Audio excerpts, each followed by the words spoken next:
Hello everyone, I am the storyteller and I am here to help you today. I know you use this video to fall asleep, so before that, like the video and subscribe to the channel. Also, where are you from and what time are you watching? Now get comfortable and relax.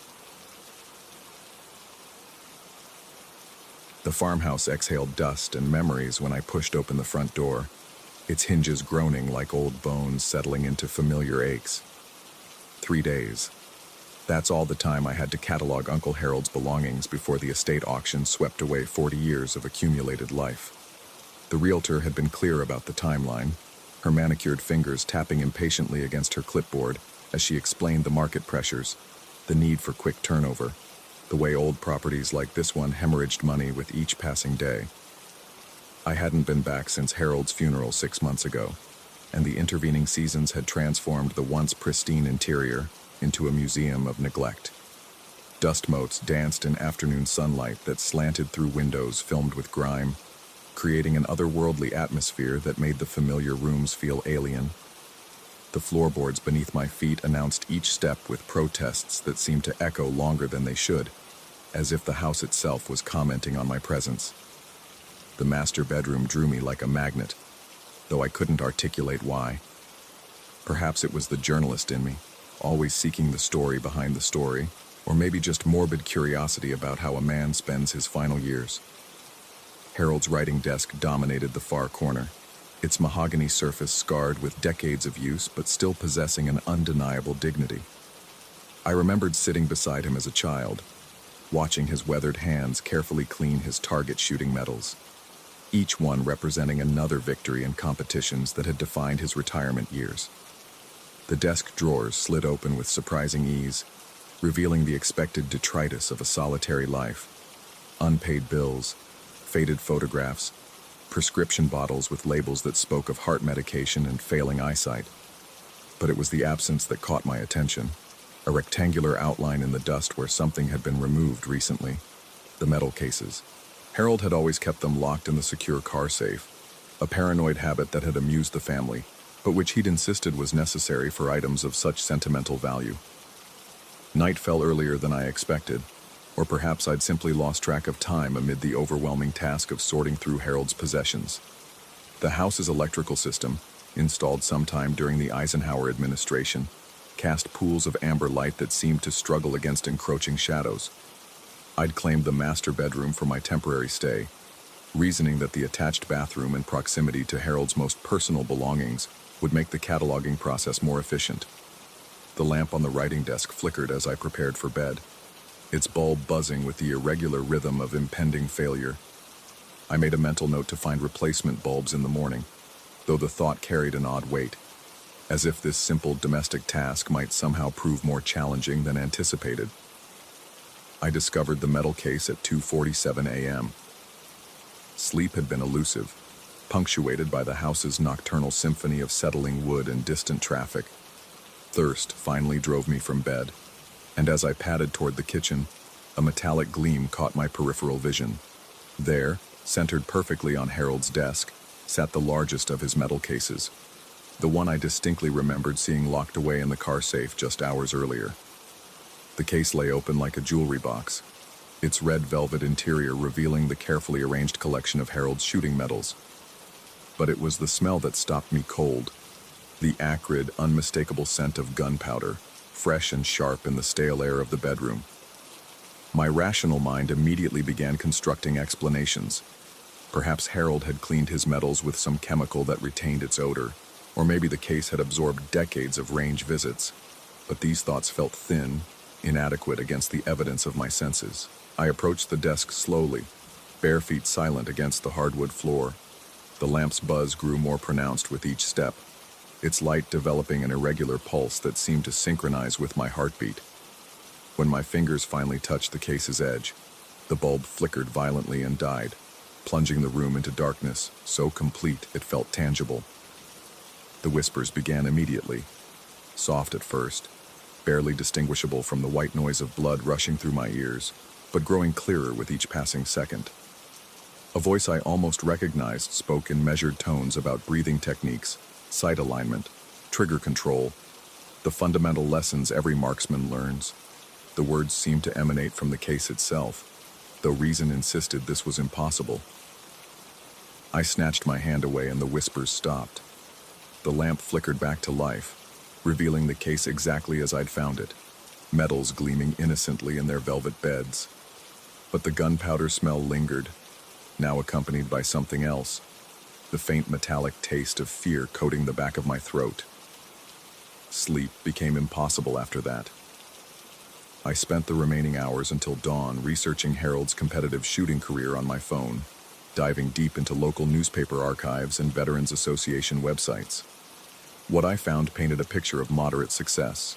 Regional competitions won, state-level participation, the steady accumulation of bronze and silver medals that suggested dedication rather than exceptional talent. But there were gaps in the timeline, periods where Harold's name disappeared from competition rosters for months at a time. The most significant absence occurred during 1987 and 1988, when he'd apparently stopped competing entirely before returning with a dramatic improvement in his scores. His marksmanship had transformed during those missing months, evolving from competent to exceptional in ways that prompted speculation among local shooting enthusiasts about special training or coaching. The second night brought dreams that felt more like memories belonging to someone else. I stood in a dimly lit basement range, the concrete walls absorbing the sharp crack of gunfire. Harold was there, younger and more vital than I'd ever known him, his eye pressed to a rifle scope as he adjusted his aim with mechanical precision. But something was wrong with the targets. Instead of the standard bullseyes, they bore faces I couldn't quite make out, photographs that seemed to shift and blur whenever I tried to focus on them. I woke to find the metal case open again, positioned precisely where I'd discovered it the night before. This time, however, one medal was missing. A silver disc Harold had won at the state championships in 1989. The empty velvet depression where it should have rested seemed to throb in the lamplight, drawing my attention with an almost magnetic pull. The missing medal turned up in the kitchen, sitting beside the coffee maker like a forgotten piece of morning routine. As I picked it up, the metal felt unnaturally cold against my palm, and the engraved text seemed to shift under my fingertips. The date read 1989, but the competition name had changed. Instead of state championship, the words now spelled out service rendered in the same elegant script.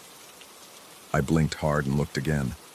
The medal had returned to normal, displaying the familiar championship inscription I'd seen countless times during childhood visits. But doubt had taken root, a creeping uncertainty about the reliability of my own perceptions that made me question everything I thought I knew about my uncle's past. The third day arrived with a phone call from the auction house confirming the next day's schedule. As I listened to the coordinator's efficient rundown of procedures and timeline, I found myself staring at Harold's desk, trying to reconcile the mundane details of estate liquidation with the increasingly surreal experiences of the past 2 nights. Research consumed my morning. Hidden in a shoebox beneath Harold's bed, I discovered a collection of newspaper clippings that painted a more complex picture of his life than I'd ever imagined. The articles were decades old, their edges yellowed and brittle, covering a series of unsolved crimes that had plagued the county during the late 1980s. Break-ins, vandalism, threats against local officials, a pattern of harassment that had terrorized the community before abruptly ending in 1989. One clipping featured a group photograph of volunteers who had assisted police with surveillance and security during that period. Harold stood in the back row, his face serious and unfamiliar, despite the unmistakable features. The caption identified him as a community asset who had provided specialized expertise during the investigation. But it was the final clipping that made my hands shake as I held it. A brief article celebrating the resolution of the harassment campaign, noting that the perpetrator had been permanently discouraged from continuing his activities through community intervention. No arrests were mentioned, no trial. Just the quiet notation that the problem had been solved through unofficial channels. That evening, as I prepared to spend my final night in the house, the medal case appeared once more on Harold's desk. This time, all the medals were present, but they'd been rearranged into a new pattern, forming a circle around a small, tarnished brass bullet that I'd never seen before. The gunpowder smell was overwhelming now, so strong it made my eyes water and my throat burn.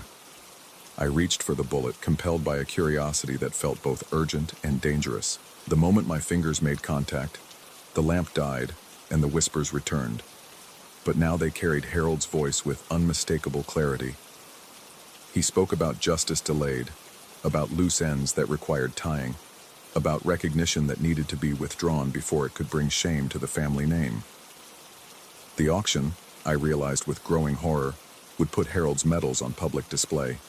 Collectors would examine them closely, research their provenance, potentially uncover connections between Harold's shooting achievements and activities that had occurred during those missing months in his competition record.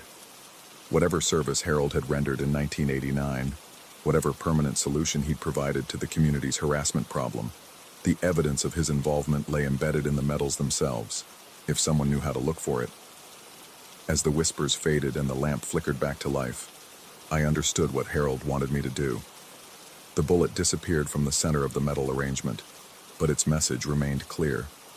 Some achievements were never meant for public recognition. Some stories needed to stay buried beneath the veneer of legitimate glory. I spent that final night carefully removing every reference to 1989 from Harold's shooting records, editing newspaper clippings with surgical precision, erasing the evidence of that transformative period in his marksmanship career. The medals themselves I returned to their case, noting how they seemed to settle into their velvet beds with an almost audible sigh of relief. The auction proceeded without incident the following day. Harold's medals drew modest interest from collectors, selling for exactly their expected market value to buyers who saw only the accumulated achievements of a dedicated hobbyist. No one questioned the gaps in the timeline. No one noticed the careful editing of the historical record, but as I drove away from the farmhouse for the final time, I caught myself checking the rearview mirror more frequently than necessary, watching for signs of pursuit that never materialized. The taste of gunpowder lingered on my tongue for weeks afterward, and I developed an unconscious habit of listening for whispers in quiet rooms. I never discovered whether Harold's late-night visits were real or the product of exhaustion and suggestion, whether the medals actually rearranged themselves, or my sleep-deprived mind simply played tricks on my perception, whether that basement range from my dreams existed anywhere other than in my imagination. What I do know is that some family legacies are too dangerous to preserve intact. Some stories require careful curation to protect both the living and the dead, and sometimes, the most important service we can render to those we've lost is ensuring that certain achievements remain forever uncelebrated, their true significance known only to the shadows where they were earned. The metal case now sits in my apartment, locked away in a drawer I rarely open. On quiet nights, when the city noise fades to a distant murmur, I occasionally catch the faint scent of gunpowder drifting through my bedroom. But I've learned not to investigate these anomalies too closely. Some conversations with the dead are better left unfinished, some whispers better left unheard. After all, there are worse things than uncertainty. Sometimes the most merciful gift we can give ourselves is the luxury of doubt. Story 2. The brass key felt heavier than it should have as I turned it in the ornate lock of the Meridian Gallery. Marcus had insisted the place practically ran itself. Just check the security system twice daily, water the plants, and keep an eye on the climate control. Easy money for a skeptical programmer between contracts, he'd said with that nervous laugh of his before disappearing on his European acquisition trip. The Victorian mansion's conversion into a contemporary art space should have been jarring, but somehow the stark white walls and industrial lighting felt more unsettling than harmonious. Maybe it was the way shadows pooled in corners where original crown molding met modern fixtures, or how the ancient floorboards creaked complaints beneath the weight of steel sculptures and canvas installations. I spent the first 2 days establishing routines, familiarizing myself with the security codes and the building's temperamental heating system. The centerpiece dominated the main hall, a towering abstract sculpture of twisted bronze and glass that seemed to shift depending on the viewing angle. Marcus had mentioned it was the gallery's prize acquisition, though he'd grown oddly evasive when I'd asked about its provenance. The metallic sound started on the third night. I'd been debugging code on my laptop in the small office overlooking the main hall when the first clang echoed through the building. Sharp, deliberate, like someone dropping a wrench on concrete. The security system showed green across all zones, but something about the quality of that sound made my skin crawl. Metal striking metal, but with an organic undertone that suggested flesh somewhere in the equation. My flashlight beam cut through the darkness as I descended the stairs, each step producing groans from wood that had settled for over a century. The main hall stretched before me, bathed in pale streetlight filtering through tall windows. Everything appeared normal until I reached the center of the room. The sculpture looked wrong, not obviously different, the bronze still twisted skyward in its familiar spiral, but something about its proportions seemed off, as if viewed through a funhouse mirror. I circled it slowly, trying to identify what had changed, when my peripheral vision caught movement near the far wall. The silhouette stood perfectly still, a void of absolute darkness against the white gallery wall. 7 feet of pure absence, as if someone had cut a human-shaped hole in reality itself. No features, no texture, just an oppressive presence that made the air feel thick and charged with static electricity. My hand trembled as I raised the flashlight, and in that moment between decision and action, I could swear the sculpture beside me was melting, bronze flowing like honey, glass elements sagging and warping. But when the LED beam finally pierced the darkness, the figure was gone. Only the smell remained, copper and ozone, like blood and approaching storms, and the footprints. Perfect impressions burned into the century-old hardwood, each step darker than charcoal and warm to the touch. The pattern led from where the figure had stood to the sculpture and back again, as if it had been examining the piece with scientific precision. I knelt beside the nearest print, noting how the wood around it remained untouched while the impression itself looked fresh, the burning so precise it might have been branded by a careful hand. Sleep became impossible. I installed motion sensors throughout the gallery, checked and rechecked the security footage, even called Marcus's hotel in Prague. The desk clerk informed me he'd checked out 2 days earlier than scheduled, leaving no forwarding information. The second night, the sounds began earlier. Scraping this time, like metal being dragged across stone. I found the figure standing closer to the center of the room, positioned between 2 oil paintings that depicted pastoral scenes with an unsettling intensity. The canvases themselves appeared different, colors more saturated, shadows deeper. In the painting to the left, what I'd remembered as a simple farmhouse now featured boarded windows and a door that hung askew on rusted hinges. When I blinked, the figure was gone, but the paintings retained their altered state. More footprints marked the floor, and I spent an hour photographing them with my phone, measuring their depth and spacing. Each print was identical in size and shape, suggesting the same entity, the same purposeful examination of the gallery's contents. But the temperatures were all wrong.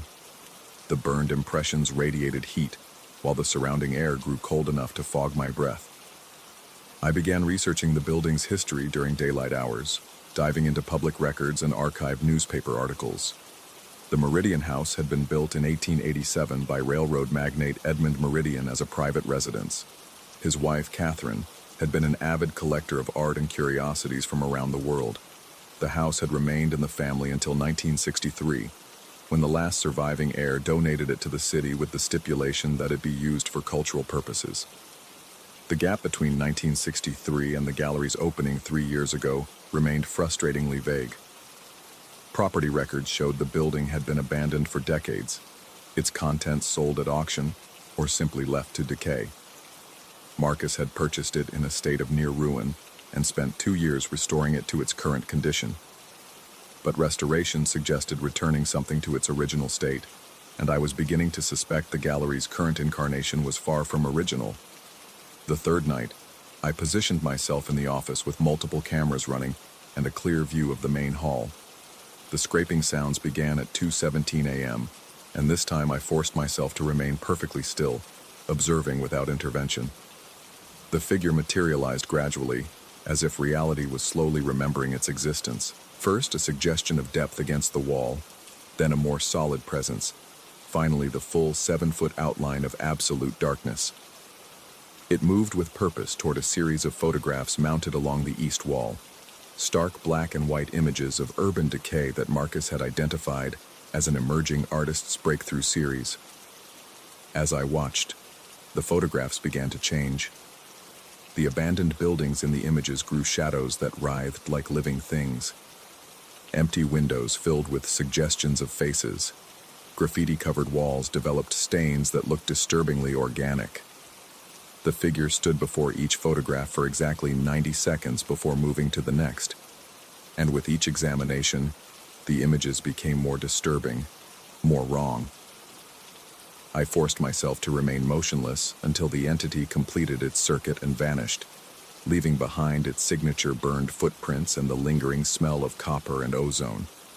The photographs, when I examined them in daylight, appeared normal. But I'd learned not to trust daylight anymore. Research into the gallery's specific pieces proved more challenging. Marcus had been deliberately vague about provenance, and many items lacked proper documentation. However, I discovered that several pieces had been acquired from estate sales of long-closed institutions: a psychiatric hospital, a reformatory, a home for unwanted children. Each building had been demolished within the past 5 years, their contents scattered to dealers and collectors. The pattern was becoming clear, even if its meaning remained elusive. The fourth night brought the figure to within 10 feet of my position.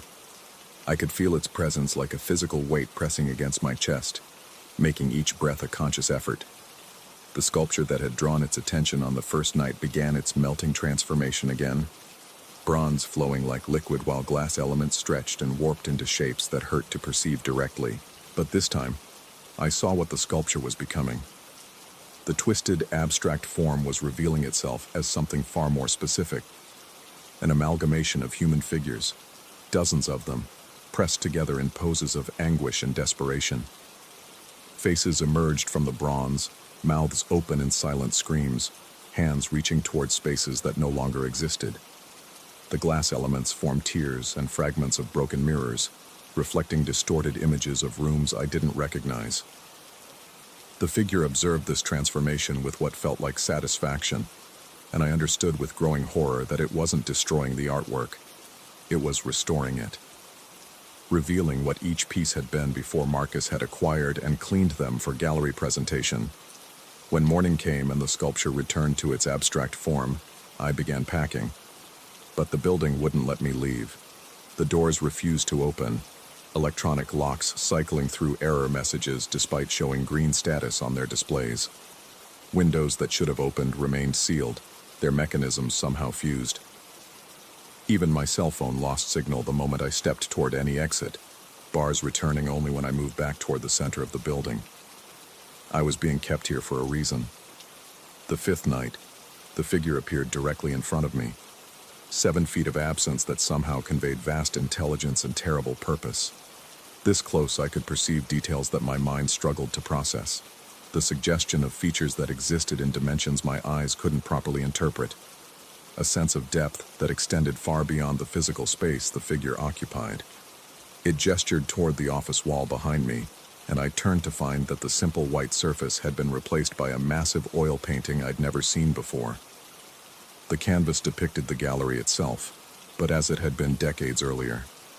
Instead of contemporary art, the walls held portraits of people in various states of distress.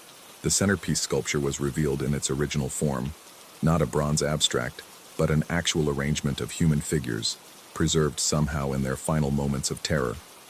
In the painting's corner, barely visible in shadow, stood the familiar 7-foot silhouette. I understood then that I hadn't been hired to caretake an art gallery. I'd been brought here to witness the restoration of something that had been hidden, disguised, made palatable for modern consumption. Each piece in the Meridian Gallery was a fragment of something larger and far more sinister, a collection that had never been meant for public viewing. The figure extended what might have been a hand toward me, and I felt knowledge flowing into my mind like ice water through my veins.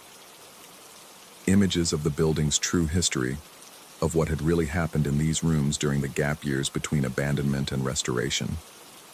The art that Marcus had so carefully acquired wasn't art at all. It was evidence. remnants of experiments and experiences that had been scattered and disguised to prevent anyone from assembling the complete picture. But the figure, the curator of this true collection, was patient. It had waited decades for someone to restore its exhibits properly, to reveal them in their original, authentic forms, and it had chosen me to be its assistant in this work.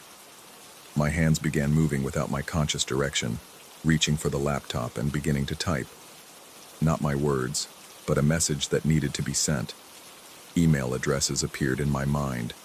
Art dealers, collectors, museum curators, all people who might be interested in rare acquisitions and previously unknown works.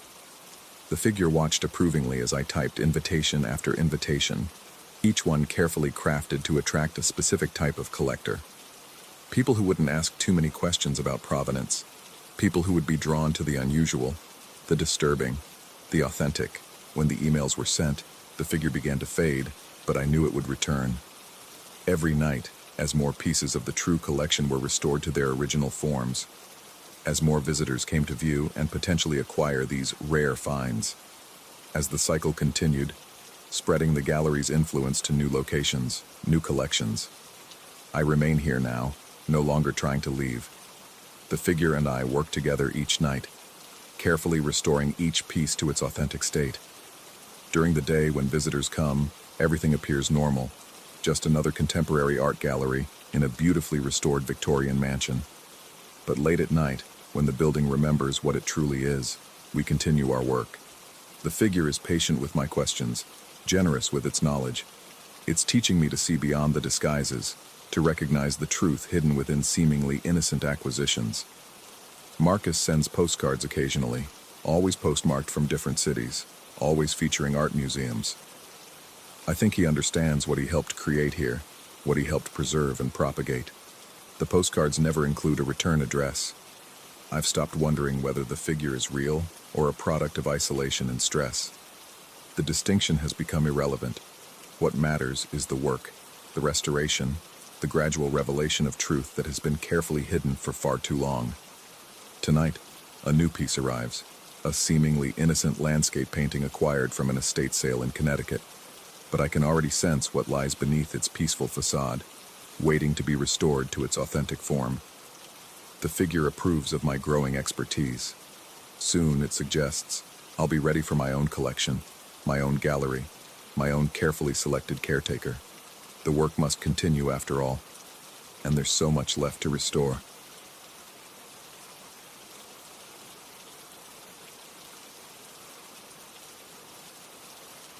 Story 3.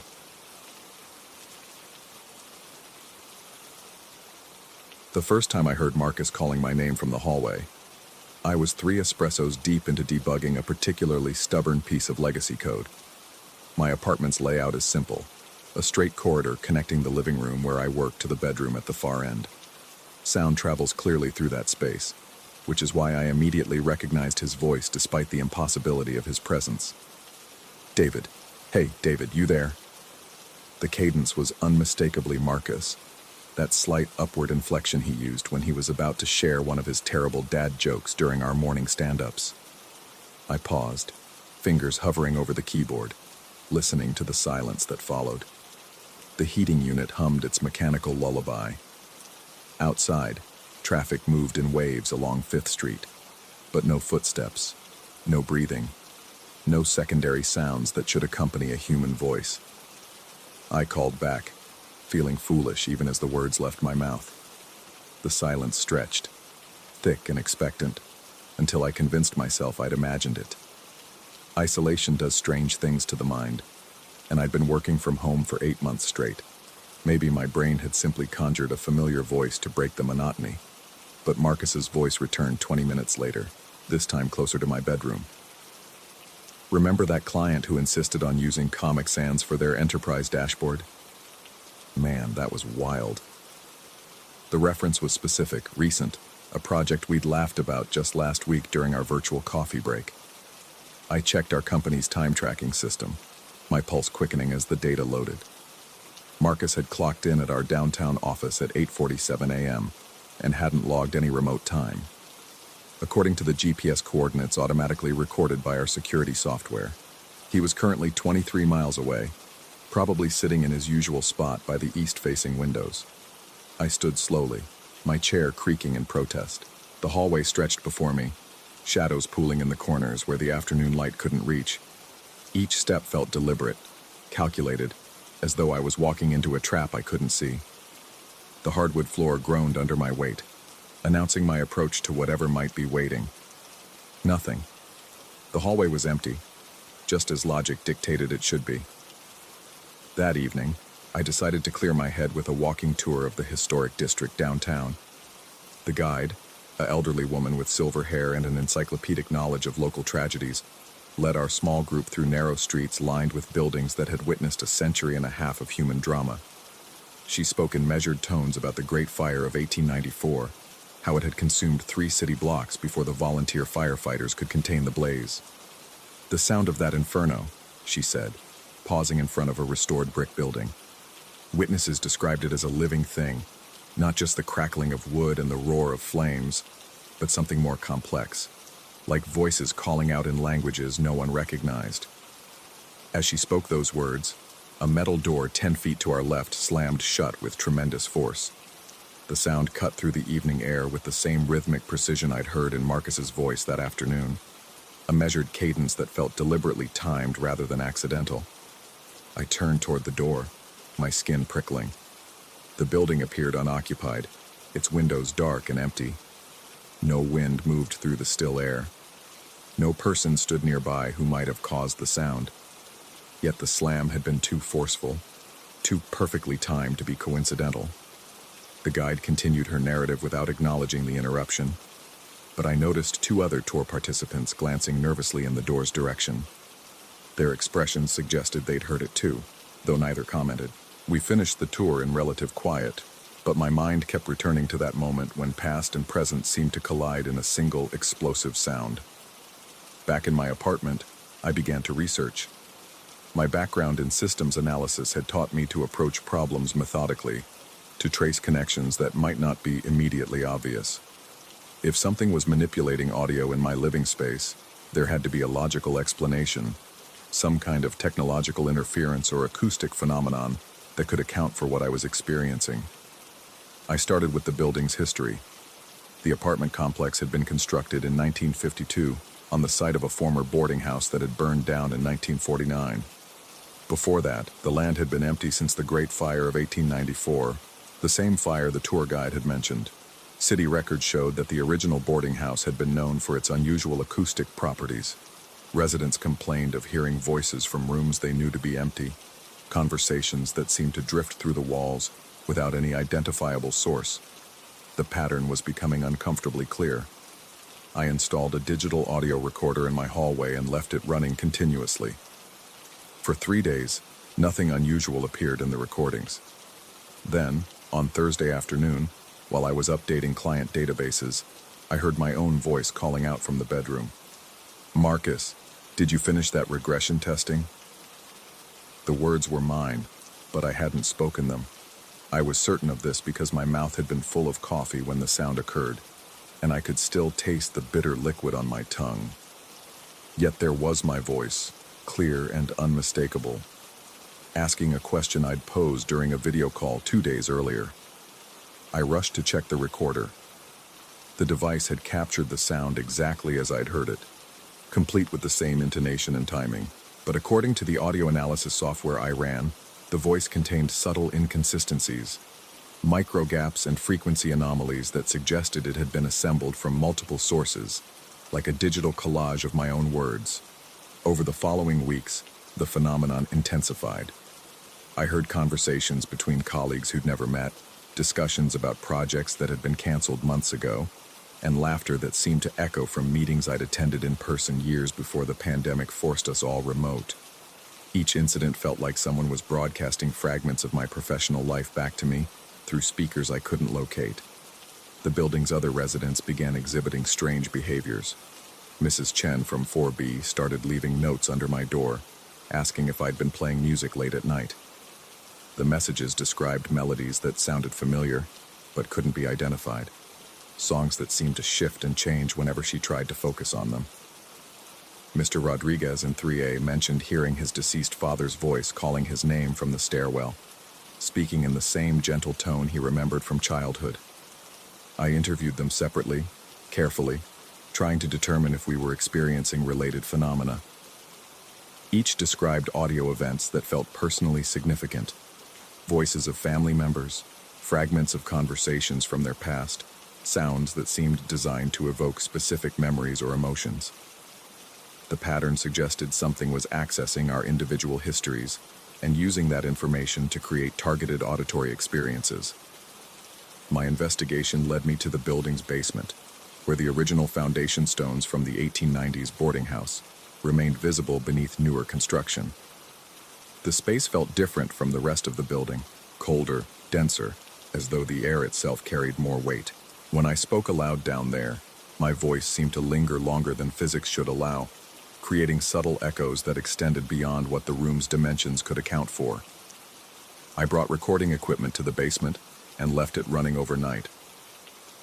The next morning, the device contained 47 minutes of audio that shouldn't exist. Conversations in multiple languages, some of which I recognized as English from different historical periods. Voices that seemed to overlap and interweave, creating a complex tapestry of human speech that spanned decades or possibly centuries. Buried within this cacophony, I found my own voice from childhood, speaking words I remembered saying to my grandmother when I was 7 years old. The conversation had taken place in her kitchen in Pennsylvania, thousands of miles from this building, in a house that had been demolished 15 years ago. Yet here was that moment, preserved and somehow accessible to whatever presence inhabited this space. The realization that something could access not just recent audio, but memories from any point in a person's life, filled me with a terror I'd never experienced. If this entity could retrieve sounds from across time and distance, what other information might it possess? What other intimate moments from my past might it choose to replay? I stopped sleeping in the bedroom and moved my mattress to the living room, closer to the front door. The hallway had become a conduit for these temporal audio fragments, and I couldn't bear the thought of lying defenseless while voices from my history whispered in the darkness. But even in the living room, I could hear them, conversations drifting from other apartments, snippets of dialogue that seemed to move through the walls like water through a sponge. The building was becoming a repository of human sound, a vast library of recorded voices that some unseen presence could access and manipulate at will. Each resident was unknowingly contributing to this collection, their daily conversations and phone calls and solitary mumblings being cataloged and stored for future playback. I considered moving, but the thought of leaving felt like abandonment, not just of my lease, but of the other residents who were experiencing similar phenomena. We were all trapped in this acoustic nightmare together, and fleeing might only spread the problem to a new location. What if this presence could follow? What if it had already learned to replicate our voices so perfectly that it could continue its work regardless of where we went? Last night I heard my mother calling my name from the hallway. She used the same tone she'd employed when I was young and had stayed out past curfew, a mixture of concern and exasperation that I hadn't heard in 20 years. But my mother had been dead for 8 years, and her voice shouldn't exist in any form that could be played back in my apartment. I sat in my living room, listening to that impossible voice call my name repeatedly, each iteration slightly different from the last. Sometimes her tone was warmer, sometimes more urgent. The variations suggested that whatever was generating these sounds had access to multiple recordings of her voice, or perhaps was capable of creating new combinations from existing fragments. The calls continued until dawn, and I realized that I was no longer certain which of the voices I'd been hearing were real and which were reproductions. If this presence could perfectly mimic the dead, how could I trust any audio I encountered? How could I be sure that the voice of my colleague calling from the office was actually him, and not some elaborate reconstruction designed to maintain the illusion of normal human contact? I am writing this account because I need to document what's happening before I lose the ability to distinguish between authentic and manufactured sound. The boundary between past and present, between memory and reality, is dissolving in this building. We are all becoming sources of audio data for something that views human speech as raw material to be collected, processed and redistributed according to its own incomprehensible logic. The most terrifying possibility is that this phenomenon is not isolated to our building. If this presence can access sounds from across time and space, if it can reach into the past to retrieve conversations that took place decades ago in distant locations, then nowhere is truly safe from its influence.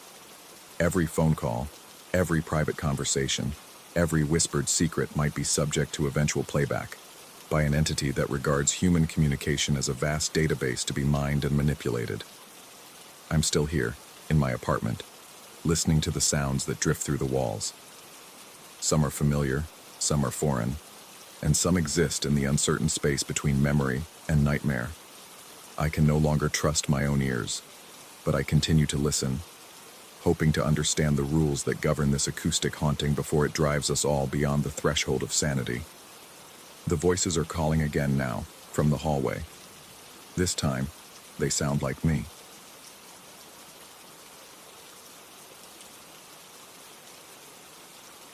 Story 4.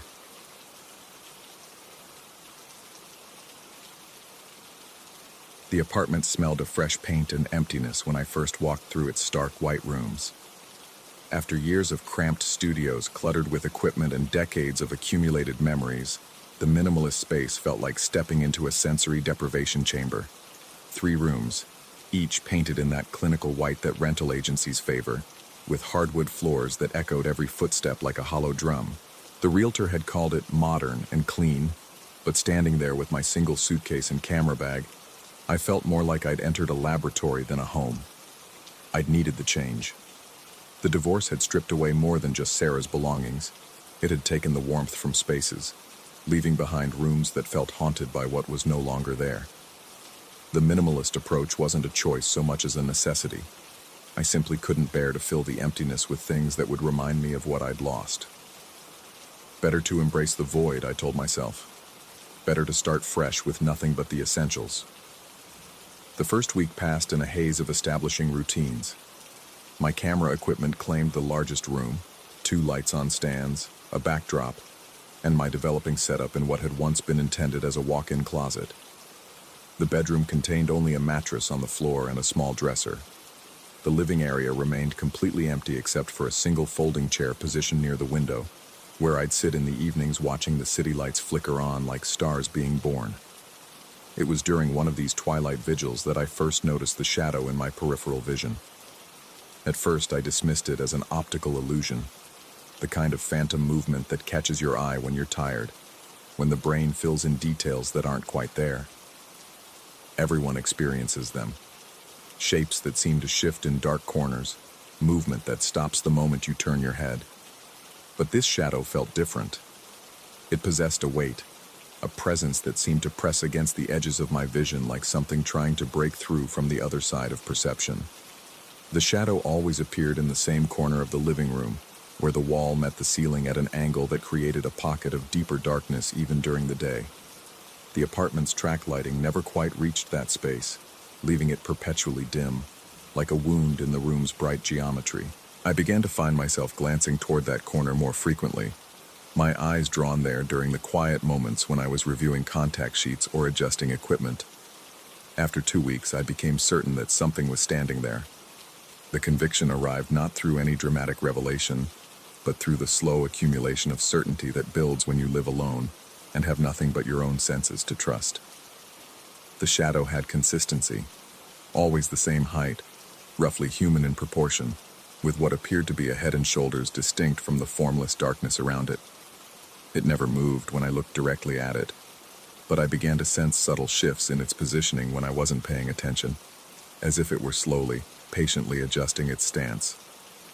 I started carrying my camera more frequently around the apartment, initially telling myself it was to test different lighting conditions for potential shoots. But truthfully, I was hoping to catch something. The shadow remained stubbornly absent whenever I raised the viewfinder to my eye, as if it possessed an awareness of being observed through the lens that differed from simple, direct observation.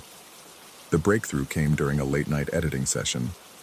I'd been working on a series of architectural photographs, long exposures that captured the geometric interplay of light and shadow in urban spaces.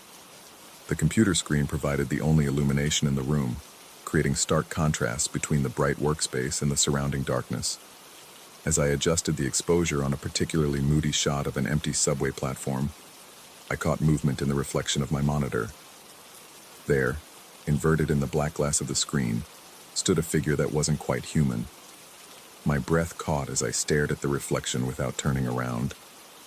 The entity appeared to be constructed from photographic negative, translucent and granular, like an image printed on glass with too much grain. Its edges seemed to fluctuate between solid and gaseous, as if it existed in that liminal space between exposure and development. Most disturbing were the points of light scattered throughout its form, tiny bright spots that twinkled like distant stars embedded in its shadow flesh. I sat frozen for what felt like hours, afraid that any movement would cause it to vanish. The figure remained perfectly still, and gradually I began to notice that the points of light within its form weren't random. They formed recognizable patterns, constellations. Orion's belt stretched across what might have been its chest. The Big Dipper curved along its shoulder. Other patterns I couldn't immediately identify sparkled throughout its translucent body like a star map printed on human-shaped film. When I finally gathered the courage to turn around, the corner was empty. Sleep became elusive after that night. I found myself lying on the mattress, staring up at the ceiling and straining to hear sounds that never came. The entity, if that's what it was, moved in complete silence. Sometimes I would glimpse it in the bathroom mirror while brushing my teeth, or catch its reflection in the curved surface of a lens cap. It was always there in the reflections, but never when I looked directly. I began photographing everything. The compulsion started small, a few shots of the empty corner during different times of day, different lighting conditions. I told myself I was conducting an experiment, trying to understand whether certain atmospheric conditions made the sightings more likely. But as days passed, the photography became more systematic, more desperate. I set up long exposures in every room, leaving the camera to capture hours of motionless darkness while I waited in other parts of the apartment. The first photograph that showed anything unusual appeared after a 6-hour exposure of the living room corner. Developed in my makeshift darkroom, the image revealed a faint impression in the area where I'd been seeing the shadow.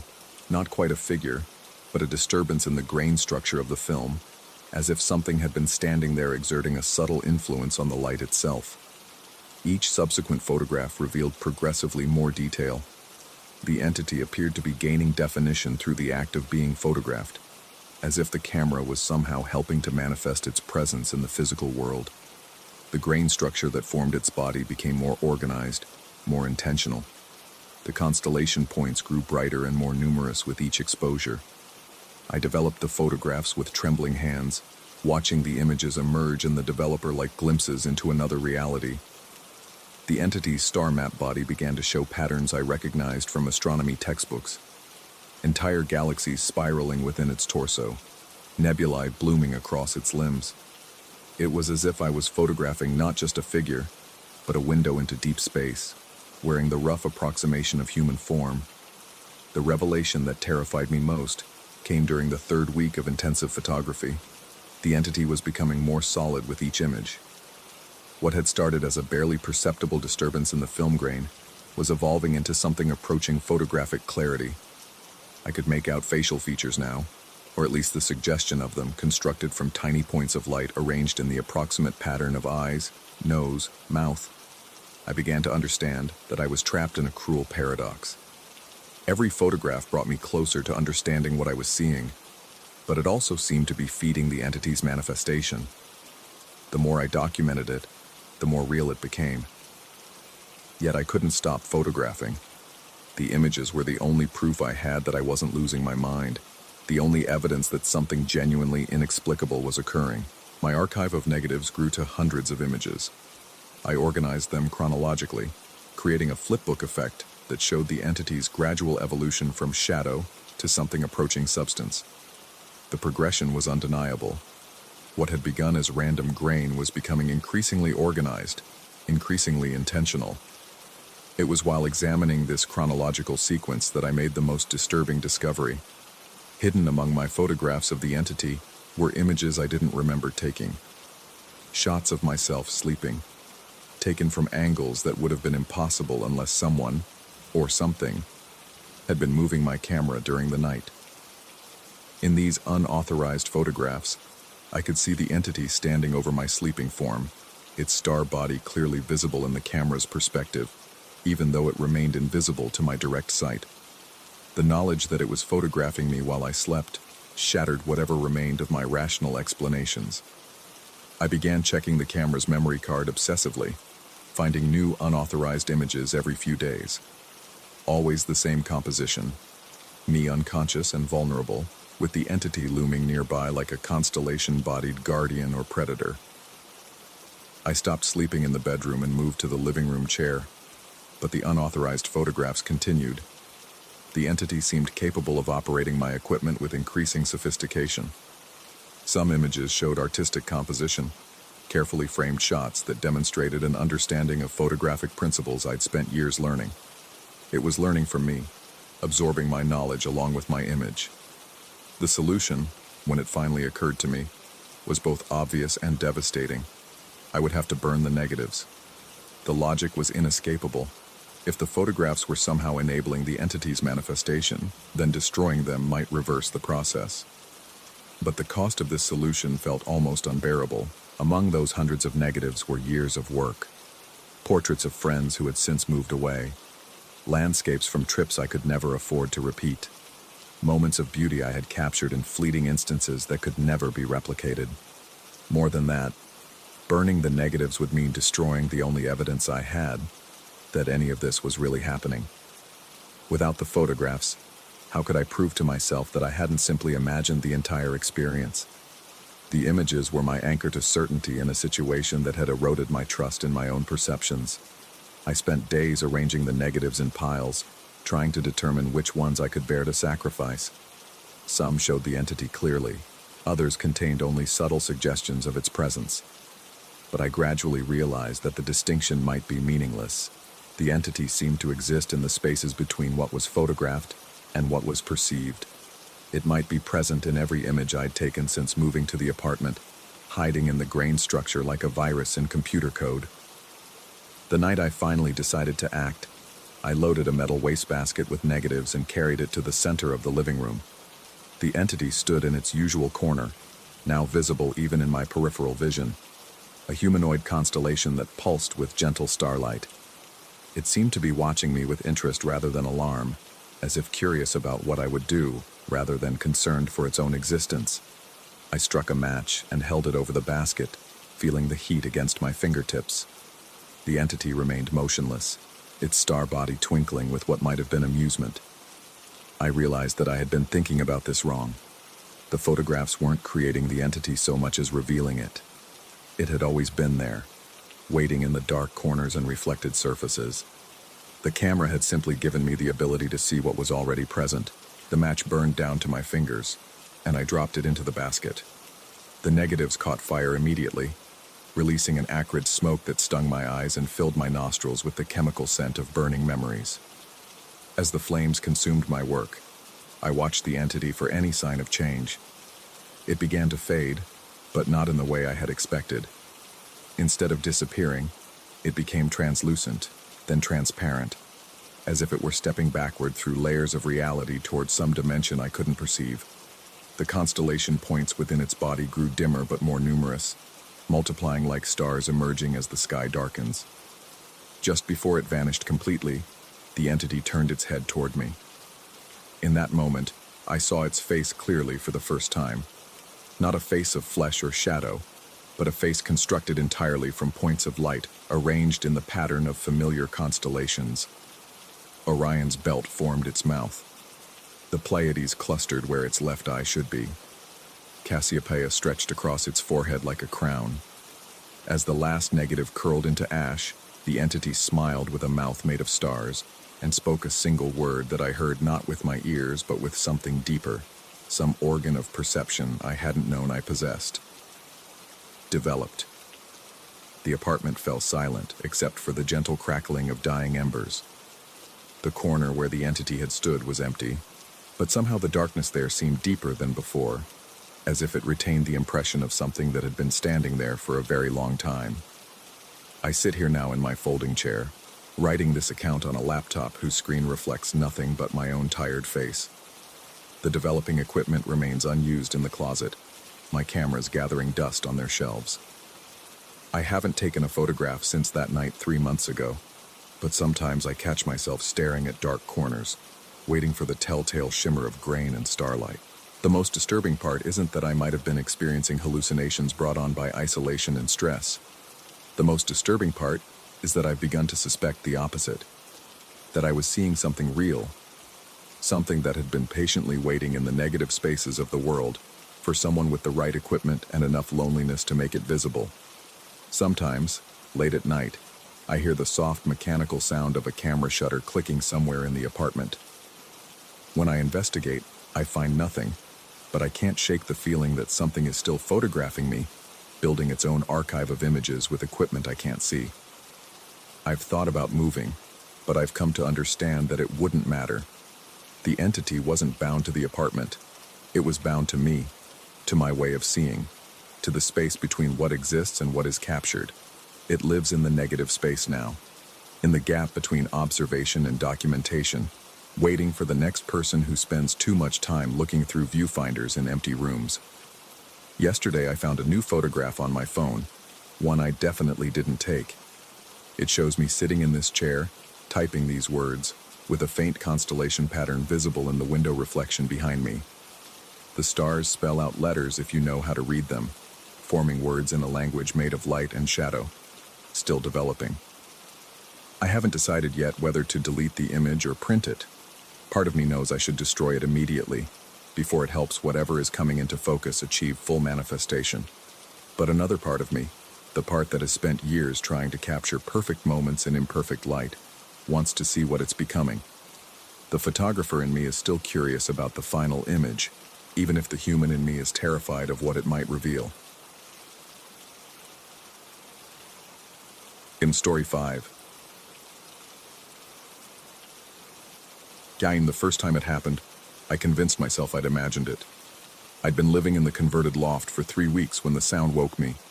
A soft, deliberate whoosh of wood against wood, followed by the whisper of fabric being shifted and rearranged.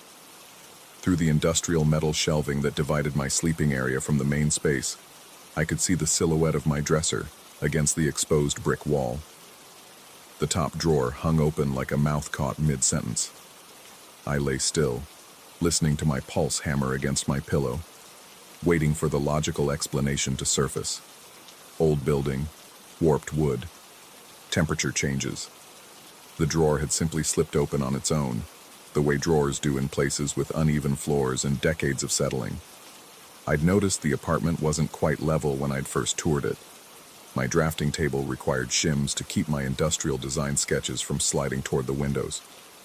But then came the second sound, the methodical rustle of cotton and wool being handled with surgical precision. I forced myself upright, feet finding the cold concrete floor. The industrial space stretched before me, all exposed ductwork and Edison bulbs casting harsh shadows across salvaged furniture.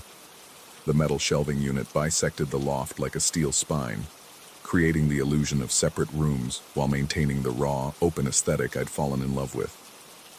On the other side of that divide, something continued working in my dresser. By the time I rounded the shelving unit, everything was still.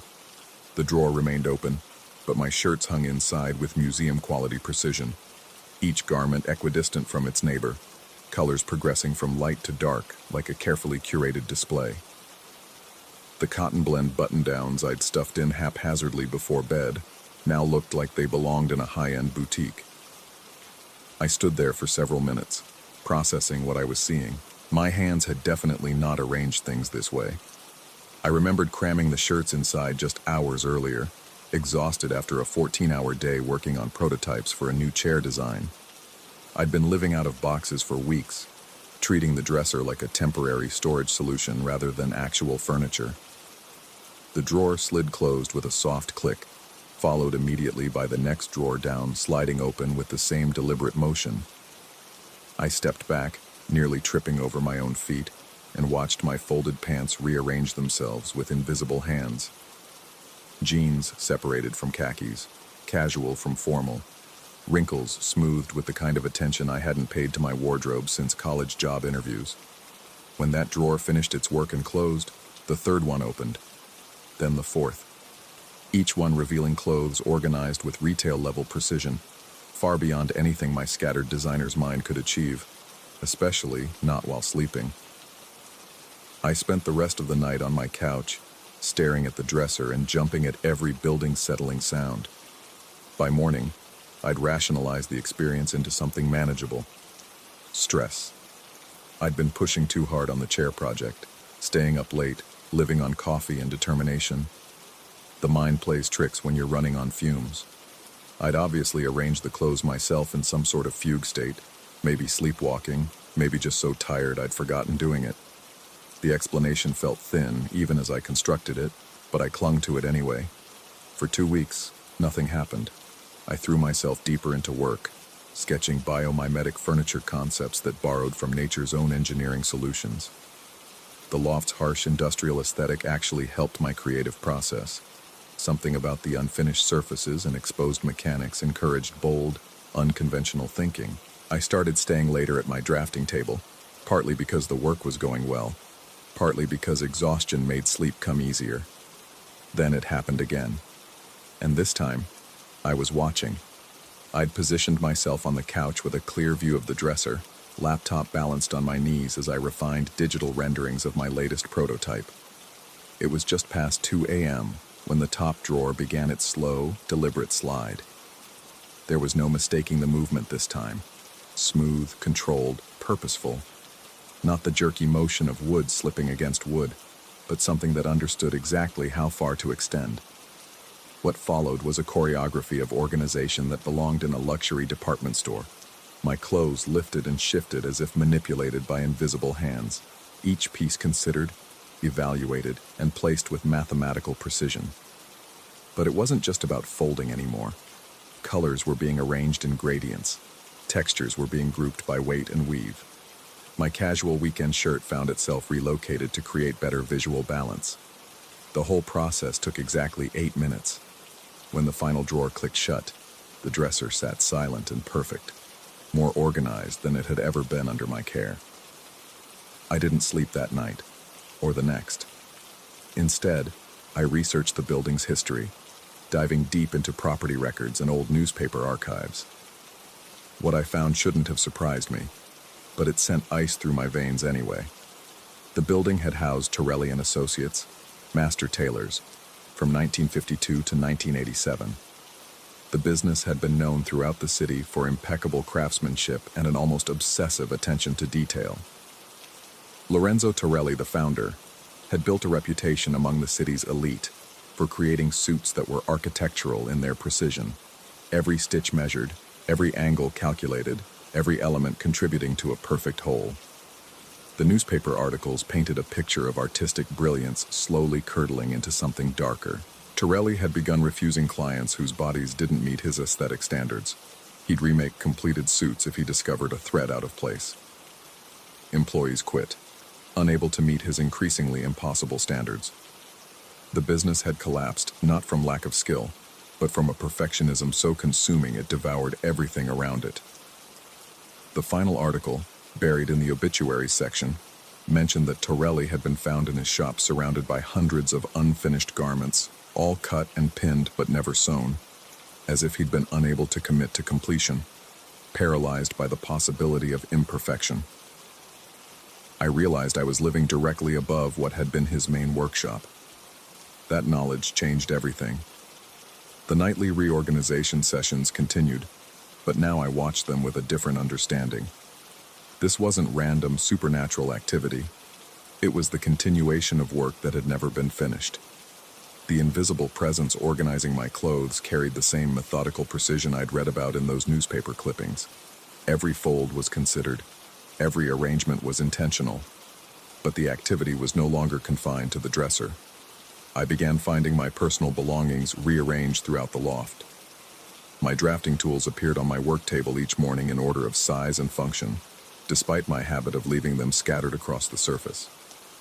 My sketchbooks were stacked by project type, their pages somehow organized chronologically even though I'd filled them randomly. My prototype models, which I'd displayed haphazardly across shelves, were repositioned to create visual harmony. Heights balanced, materials grouped, colors flowing from warm to cool. The changes were always improvements, at least from a design perspective. My workspace became more efficient. My belongings achieved an aesthetic coherence I'd never managed on my own. But there was something unsettling about having your life curated by invisible hands, something that made me feel like a guest in my own space. I started testing the boundaries, making small messes before bed to see how far the reorganization would go. I'd scatter papers across my desk, leave books splayed open, set tools at odd angles. By morning, everything would be corrected. Not just organized, but arranged with the kind of spatial awareness that spoke to years of professional training. The presence was learning my habits, anticipating my needs, creating order from my chaos with an efficiency that bordered on precognitive. But when I began deliberately sabotaging the arrangements, turning hanging shirts backward, mixing formal wear with casual pieces, placing my prototype materials in aesthetically jarring combinations, something shifted in the nightly activity. The reorganization sessions grew longer, more insistent. I'd wake to find clothes not just arranged but rearranged multiple times, as if invisible hands were trying different configurations to achieve some impossible standard of perfection. My hidden belongings started appearing in the reorganization. Personal items I'd kept in boxes, prototypes I'd stored in closets, even things I'd forgotten I owned, all integrated into the growing display of systematic organization that was taking over my loft. The invisible presence wasn't just arranging what I used daily anymore. It was excavating my entire life, cataloging and displaying everything with museum-level curatorial intent. The sound changed too. What had been quiet, respectful rustling became more aggressive. Drawers opened with sharp snaps. Fabric was handled with quick, impatient movements.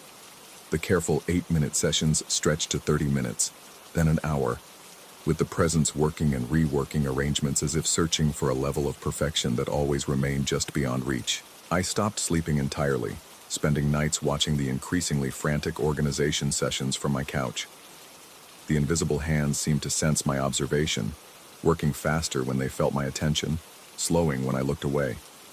It was like being studied while studying something else, a feedback loop of mutual awareness that made the air in the loft feel thick and expectant. That's when I started finding things that weren't mine. Folded between my shirts were garments I'd never seen before. Suit jackets with hand-stitched buttonholes so precise they looked machine-made. Trousers with seams that appeared to have been measured to the millimeter. The fabric felt expensive, almost liquid under my fingers, but the styles were decades out of date. Everything carried the faint scent of old wool and pressing steam, as if it had been stored in a professional tailor shop for years. My prototypes were being joined by design sketches I hadn't drawn, technical drawings of clothing patterns with notes written in meticulous handwriting that wasn't mine. The sketches showed an understanding of form and function that paralleled my own furniture design work, but applied to garments with an obsessive level of detail that made my engineering drawings look casual by comparison. I researched deeper into Torelli's background, spending entire days in library archives and public records offices. What I discovered painted a picture of a man whose pursuit of perfection had gradually isolated him from every human connection. Former employees described working conditions that became increasingly unreasonable, measurements that had to be retaken dozens of times, stitching that was redone for flaws only Torelli could perceive. Customers turned away for minute physical imperfections that would compromise the theoretical perfection of his designs. The business records showed the progression of his isolation: fewer clients, longer completion times, more remakes, higher costs that drove away even his most loyal customers. But the most revealing documents were his personal notes, written in the same precise handwriting I was finding among my sketches. Perfection is not an achievement but a direction. Each stitch must serve the whole. Each measurement must honor the ideal. Compromise is corruption. Completion is surrender to imperfection. Reading his words, I understood that what was happening in my loft wasn't hauntings in any traditional sense. It was the continuation of work that had consumed someone so completely that even death couldn't stop the process. Torelli hadn't finished his pursuit of perfection. He'd simply run out of time, out of resources, out of people willing to enable his obsession. Now, he had me. The nightly sessions were no longer about organizing my belongings. They were about incorporating my life into a larger project, a continuing effort to create perfect order from the chaos of human existence. My clothes were being woven into a larger display. My design work was being studied and improved. My entire living space was becoming a canvas for someone else's vision of how things should be. And I was helping him. I began waking to find myself standing in front of the dresser at 3 a.m., holding clothes I didn't remember picking up, my hands positioned as if I'd been in the middle of folding. I'd discover my own sketches amended with notes in handwriting that looked like mine, but felt foreign under my pen. My design software showed revision histories I didn't remember creating, improvements to my prototypes that I must have made but couldn't recall making. The boundary between my work and Torelli's was dissolving. My design aesthetic was shifting toward his obsessive precision. I started measuring twice, then 3 times, then 5 times before making any cuts or modifications to my prototypes. I began redoing completed work because I'd noticed tiny imperfections that might not matter functionally, but violated some emerging sense of ideal form that felt both alien and increasingly natural. My client deadlines slipped as I spent more time perfecting details that would never be visible in the final product. I justified the delays as artistic growth, professional development, a necessary evolution toward higher standards. But late at night, watching my belongings rearrange themselves with surgical precision, I wondered if I was still making those choices, or if something else was making them through me. The loft was transforming around me. What had been a raw, industrial space was becoming something that resembled a high-end showroom. Everything positioned with mathematical precision, materials grouped by quality and purpose, lighting adjusted to create optimal display conditions. It was beautiful in a way that transcended normal aesthetic categories, but it no longer felt like a place where a human being could actually live. I was becoming a curator of my own life, driven by standards that exceeded anything I'd previously considered necessary or even desirable. But the work felt important in a way I couldn't articulate, as if I was participating in something larger than personal organization. A project that aimed to demonstrate how much better human existence could be if only someone cared enough to get all the details right. The rational part of my mind recognized this as dangerous territory. I was losing sleep, missing deadlines, alienating clients with my new insistence on impractical levels of perfection. But rationality felt increasingly irrelevant compared to the satisfaction of achieving perfect order, of creating spaces and objects that embodied ideal relationships between form and function. I stopped trying to disrupt the nightly reorganization sessions. Instead, I began participating actively, staying awake to observe and learn from techniques I couldn't consciously understand, but somehow felt compelled to absorb. The invisible presence seemed to welcome my attention, working more slowly when I watched, as if demonstrating proper methods for achieving the kind of perfection that had once driven a successful business into the ground. Last night, I found myself standing in front of my bathroom mirror at 4 a.m., holding scissors I didn't remember picking up, studying my reflection with the critical eye of someone evaluating raw material for a challenging project. My hair needed evening. My beard required more precise lines. My clothes, even perfectly organized, couldn't disguise the fact that my body itself was imperfectly proportioned for the aesthetic vision taking shape around me. I lowered the scissors without cutting anything, but I could feel the potential for improvement hanging in the air like unfinished work.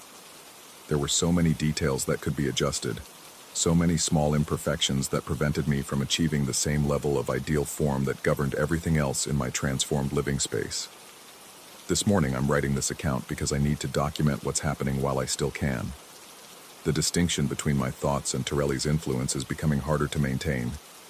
I find myself thinking in terms of measurements and proportions, evaluating everything around me for opportunities to achieve better organization, more perfect arrangement, ideal relationships between all the elements of a life lived with proper attention to detail. The building management company called yesterday about renewing my lease. I told them I'd need to stay longer than originally planned. This project isn't finished yet. There's still so much work to do, so many improvements to make, so many ways to demonstrate what human existence could look like, if someone cared enough to get all the details right. I can hear the dresser drawers beginning to slide open, even though it's still daylight. The work is expanding beyond nighttime hours now, becoming a continuous process of refinement and improvement that doesn't pause for normal human schedules. I should be afraid. Some part of me knows I should be afraid. But when I watch my belongings arrange themselves with such perfect attention to form and function, when I see my living space transformed into something that approaches ideal aesthetic harmony, I feel only satisfaction and the growing certainty that I'm participating in work that matters more than anything I've ever attempted before. The scissors are still in my bathroom, lying across the sink edge with the precise placement that characterizes everything in my transformed loft. I haven't touched them since last night, but I know I will eventually. There are still imperfections to address, still details that could be improved, still opportunities to demonstrate what it means to pursue perfection with the kind of dedication that doesn't compromise or surrender or accept that good enough is good enough. Tomorrow, I'll begin working on myself with the same methodical precision that has transformed everything else in my space. After all, I'm the most important element in this display, and I deserve the same attention to detail that has made everything else in my life so much better than it was before. The drawers are opening faster now, and I can hear the whisper of fabric being handled with expert care. Time to watch and learn. There's still so much work to do.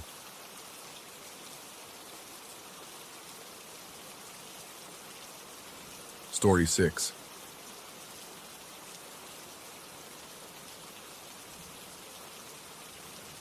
The whistle pierced through my sleep again at 3:17 a.m., sharp and insistent, carrying the weight of rust and steam that had no business existing in my downtown apartment.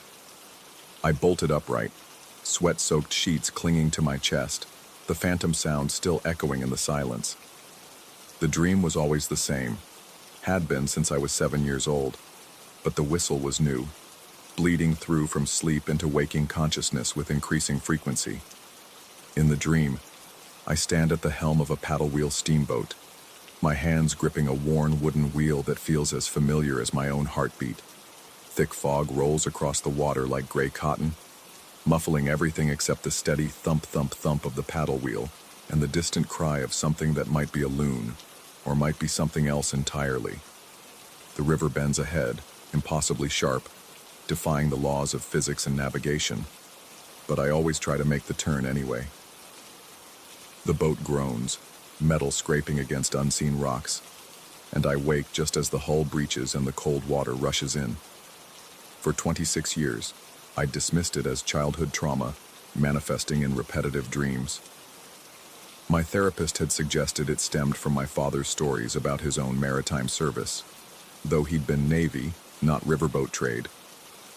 But lately, the whistle had begun following me into consciousness, haunting the edges of my waking hours like an insistent ghost.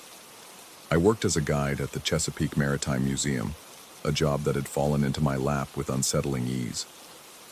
During my interview, I'd found myself correcting the curator about rigging techniques I'd never studied, explaining the intricacies of steam pressure systems I'd never encountered outside of dreams. My knowledge felt instinctive, emerging from some deep well of understanding that had no logical source.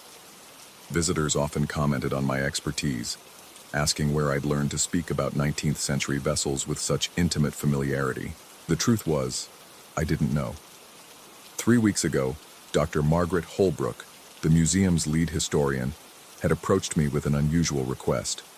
The museum had acquired the hull of the Evangeline, a steam-powered packet boat built in 1847 and abandoned in a Maryland creek for over a century. The restoration would be extensive, requiring someone with both technical knowledge and an intuitive understanding of period vessel construction. She'd chosen me, despite my lack of formal training in historical restoration. The Evangeline sat in the museum's restoration shed like a sleeping giant, her hull black with age and neglect. The moment I'd first laid hands on her weathered planking, an electric shock had run through my fingers. Not painful, but startling, as if the wood itself had been waiting for my touch. The sensation lingered for hours afterward, a tingling awareness that seemed to connect me to something vast and ancient. Working on the boat felt like remembering rather than learning. My hands knew where the boiler connections should sit, how the paddle wheel mechanism should align, which joints would bear the greatest stress. I found myself humming work songs I'd never heard, tapping out rhythms on the hull that matched some internal metronome I couldn't consciously access. But it was the sounds that truly unnerved me. Even with no boiler installed, no steam system connected, the Evangeline whispered constantly. Not the normal creaks and settling sounds of old wood. These were distinctly mechanical. The hiss of escaping steam, the distant clank of pistons, the rhythmic thump-thump-thump of paddle wheels turning in empty air. I'd mentioned it to Dr. Holbrook, who'd attributed it to the building's old heating system and the natural expansion of aging timber. I knew better. The workshop held other restoration projects, but none of them sang like the Evangeline. At night, when I stayed late to work by lamplight, I could swear I heard voices drifting from her depths. Not words exactly, but the cadence of conversation, the rise and fall of human speech conducted in some language just beyond comprehension. More than once I'd called out, thinking another worker had stayed late, only to find myself completely alone with the boat and the shadows that seemed to cluster around her hull with unnatural density. My dreams began to change. Instead of standing at an unfamiliar helm, I found myself working in the Evangeline's engine room, my hands black with coal dust, my body moving with practiced efficiency through routines I'd never learned. The fog outside grew thicker each night, pressing against the portholes like seeking fingers. And always, somewhere in the distance, I could hear other boats, their whistles creating a mournful chorus that spoke of journeys never completed and harbors never reached. During the day, my work on the restoration progressed with disturbing speed. Components that should have taken weeks to fabricate seemed to assemble themselves under my hands. Period-appropriate materials appeared in the workshop without explanation. Dr. Holbrook mentioned grants and donations, but her eyes held a nervous uncertainty that suggested she was as mystified as I was by our sudden good fortune. The other museum staff began avoiding the restoration shed. Mary, who'd worked there for 15 years, mentioned that the area felt heavy now, oppressive in a way that made her chest tight and her thoughts scattered. Even Dr. Holbrook's visits became briefer and more perfunctory, her usual enthusiasm for historical detail replaced by a distracted urgency to complete the project and move the Evangeline to the exhibition hall. I should have been concerned by their reluctance. Instead, I felt protective of the boat, possessive in a way that made no rational sense. The Evangeline was becoming mine, or perhaps I was becoming hers. The distinction grew hazier with each passing day. My research into the boat's history yielded fragments and contradictions. Built in Baltimore for river trade, she'd supposedly sunk during a storm in 1851, though newspaper accounts of the incident were inconsistent. Some reports mentioned no survivors. Others suggested the entire crew had simply vanished, leaving the boat to drift empty until it finally ran aground. The passenger manifest from her final voyage had been lost, but local folklore spoke of strange disappearances along the river route, people who'd boarded for routine trips and were never seen again. I found myself drawn to old maps of the regional waterways, tracing routes with my finger along channels that had been silted in or diverted decades ago. One map, dating from 1849, showed a bend in the Patuxent River that matched perfectly with the impossible curve from my dreams.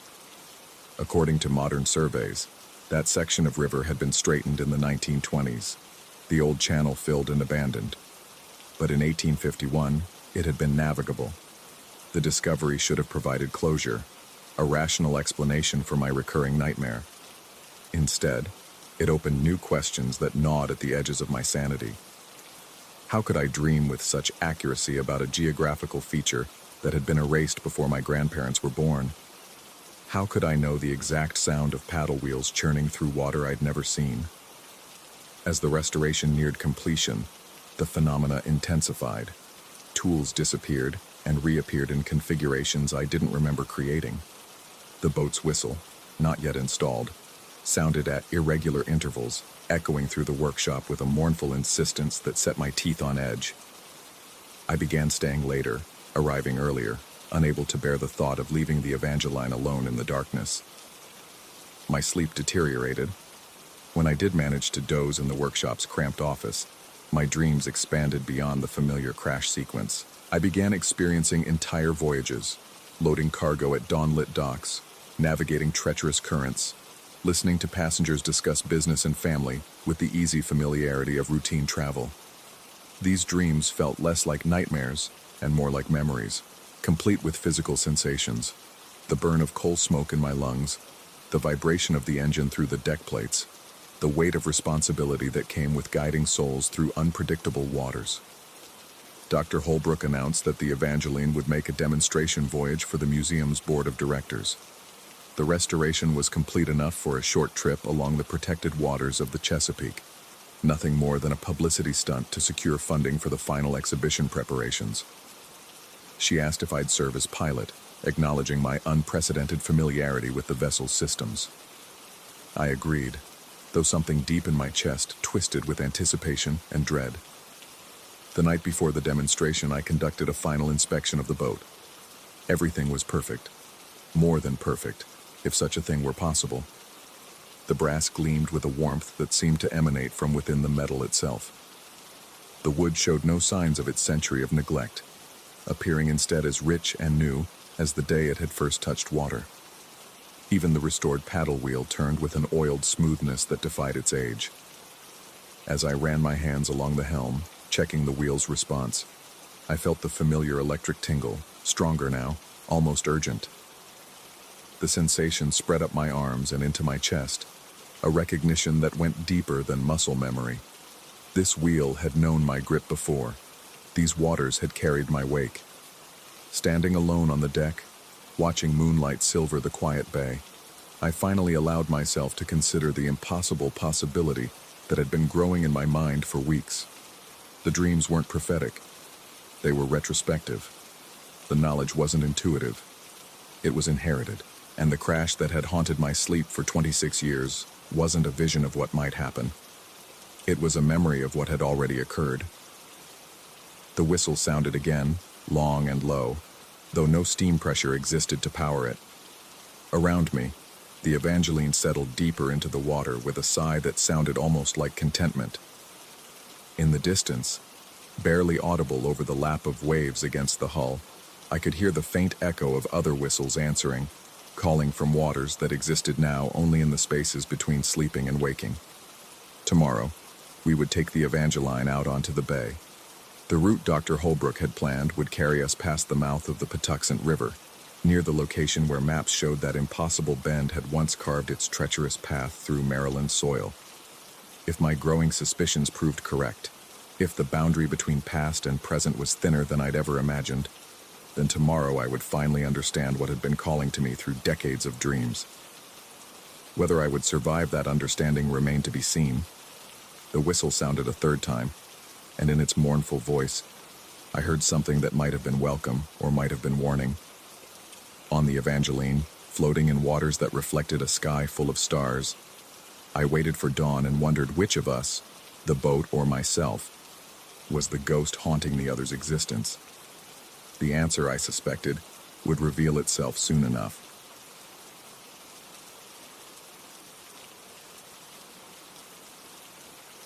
Story 7.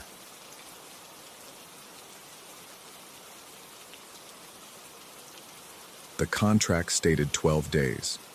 Simple rewiring job in an abandoned textile factory, 40 miles from the nearest town. The pay was too good to question.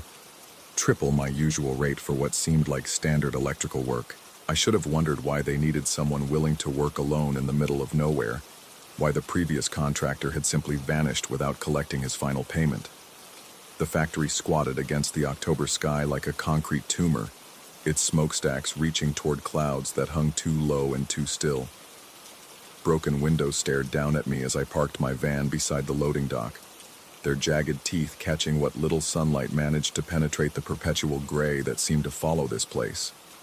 The air tasted metallic, charged with something I couldn't name. Ozone, maybe, or the residue of decades-old industrial processes. My tools felt heavier than usual as I hauled them from the van. The analog watch on my wrist read 9:47 a.m., its second hand sweeping in perfect rhythm. I'd always preferred analog to digital.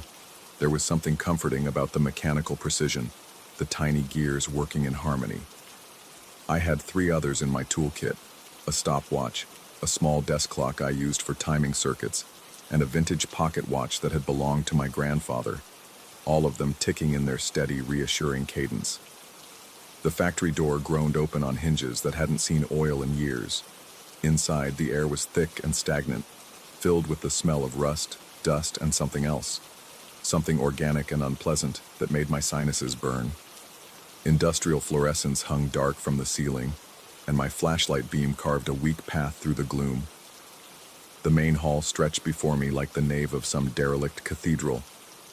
Massive looms sat shrouded in dust sheets, their skeletal frames creating a maze of shadows that shifted with my movement.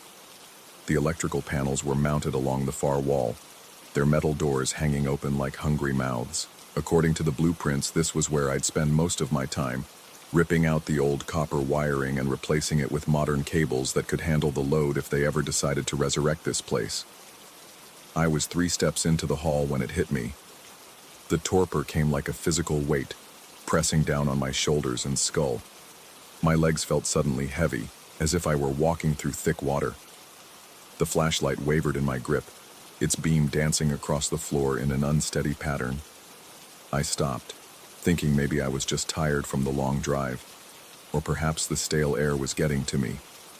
But as I stood there, trying to shake off the sudden lethargy, I noticed something that made my blood cool. Silence. Complete, absolute silence, where there should have been the familiar chorus of ticking. I looked down at my wrist. The watch face stared back at me, its hands frozen at 9:47 a.m. The second hand hung motionless between the 9 and 10, as if time itself had simply stopped. I pulled out my other timepieces. The stopwatch, dead. The desk clock, frozen. My grandfather's pocket watch hung open in my palm, its ornate hands locked in place like tiny golden statues. All of them had stopped at exactly the same moment, down to the second. My phone showed 10:23 a.m. 36 minutes. Gone. Just like that. I told myself it was a coincidence. Analog watches were sensitive to electromagnetic fields, and old factories were notorious for having electromagnetic anomalies. Maybe there was some residual charge in the building's metal framework, some quirk of the abandoned electrical system that was interfering with mechanical movements. It was a reasonable explanation. It was the explanation I clung to for the next 4 hours. The work progressed normally enough. I mapped the existing circuits, identified the junction boxes that would need replacement, and began the methodical process of stripping out the old wiring. The copper came away in long, tarnished coils that I piled near the entrance. Standard procedure, nothing unusual, except for the way the shadows seemed to move when I wasn't looking directly at them, except for the way my skin prickled with the constant sensation of being watched, except for the way every analog timepiece I carried continued to malfunction the moment I entered the main hall. By afternoon, I'd developed a routine. I'd work for stretches in the side rooms and smaller spaces, where my watches functioned normally. Then I'd venture into the main hall for the heavy work, always setting my phone's timer before entering, always checking it obsessively to track the missing time. The pattern was consistent. Every time I crossed that threshold, every time I worked in the central space, hours would simply disappear. The first sigil appeared on the 3rd day. I'd been pulling cable from the main junction box, working my way across the hall in a systematic grid pattern. The work was going well. I was actually ahead of schedule. I stepped back to survey my progress and froze. The cables I'd removed lay arranged on the floor in a perfect geometric pattern, not randomly discarded where I'd dropped them, but carefully, deliberately arranged. Concentric circles of copper wire with smaller patterns radiating outward like the spokes of some arcane wheel. The precision was impossible. Every curve was symmetrical, every angle exact. It looked like a mandala made of metal, or perhaps some kind of electrical circuit diagram drawn by hands far steadier than mine. I had no memory of arranging it. Standing there in the dusty half-light, staring down at the impossible pattern, I felt something cold crawl up my spine. The rational part of my mind scrambled for explanations. Maybe I'd been more tired than I thought. Maybe the electromagnetic anomalies in the building were affecting my brain as well as my watches. Maybe I was sleepwalking through parts of my workday, operating on some kind of autopilot while my conscious mind wandered. But the pattern was too perfect, too deliberate, too beautiful. I kicked it apart and continued working. The sigils grew more elaborate. Each day brought new configurations, more complex than the last. Cables braided into intricate knots that shouldn't have been possible with the gauge of wire I was using. Spirals that seemed to pulse and flow even when I knew they were static. Geometric forms that hurt to look at directly, as if they contained too many angles, as if my eyes couldn't quite process their true shape.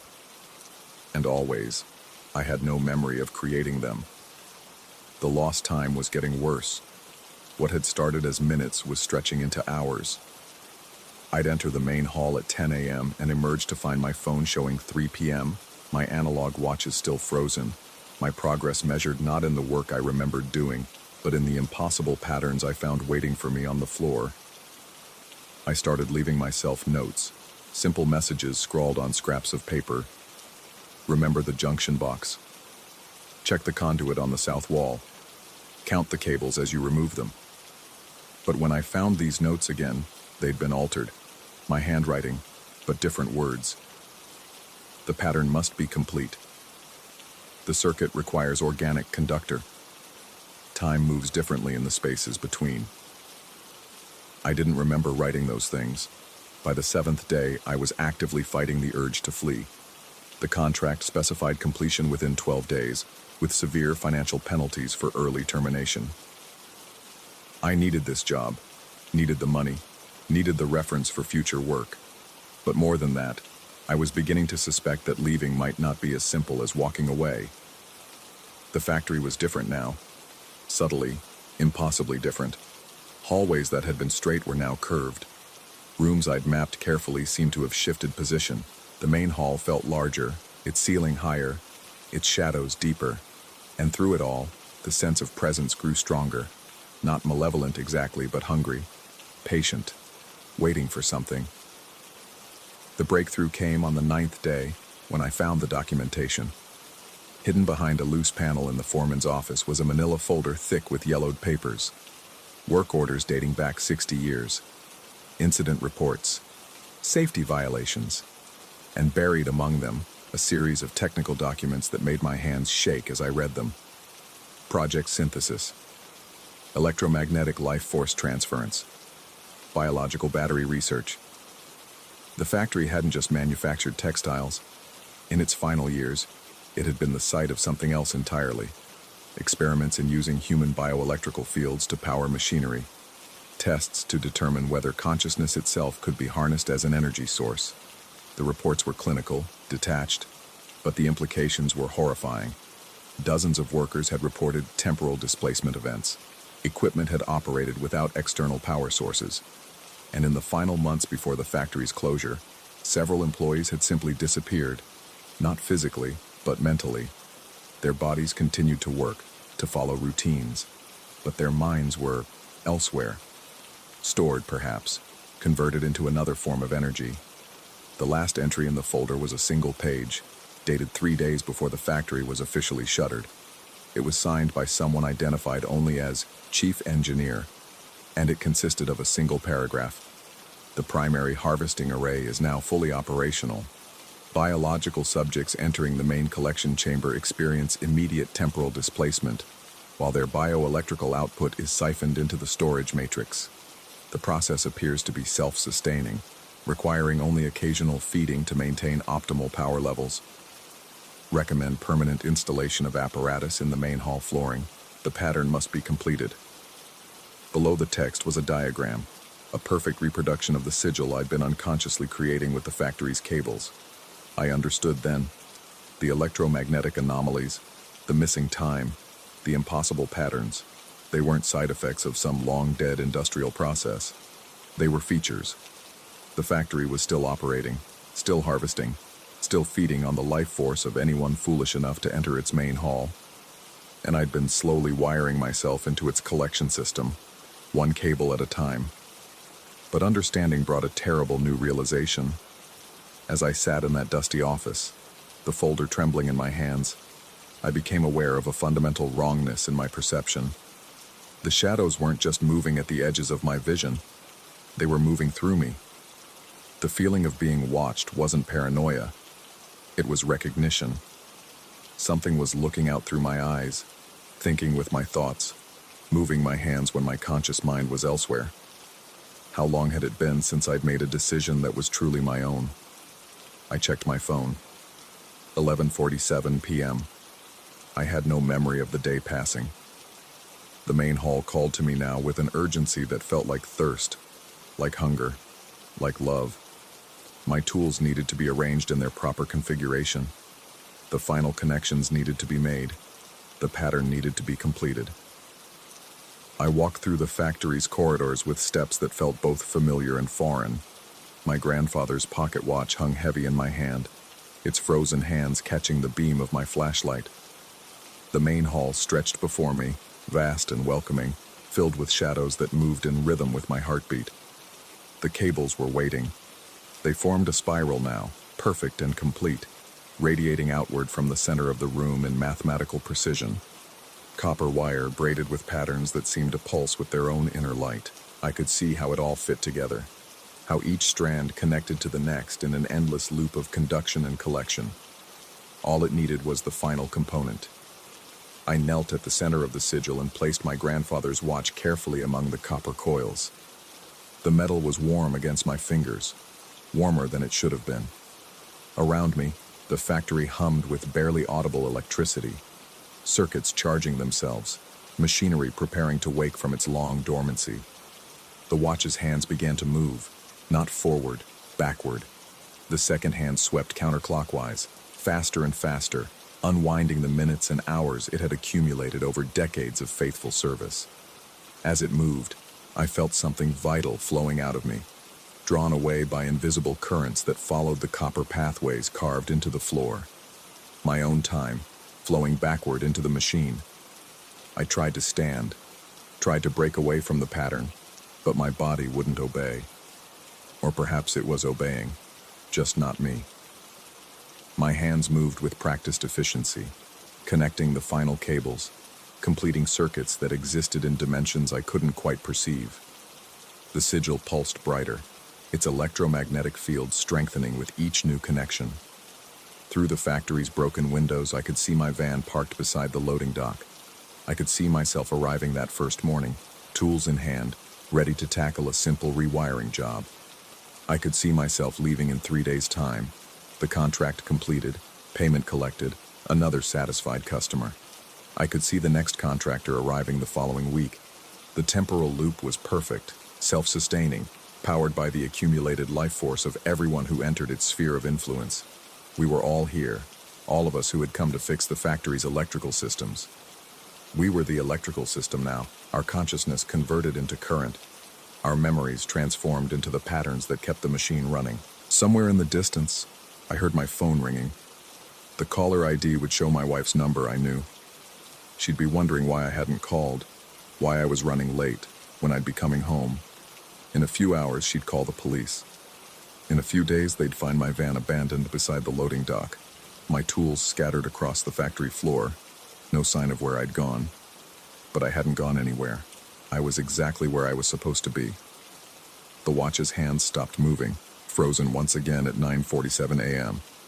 Around me, the copper sigil hummed with satisfied electricity, fed and full and ready to wait for the next contractor, the next source of biological power to keep its ancient circuits alive.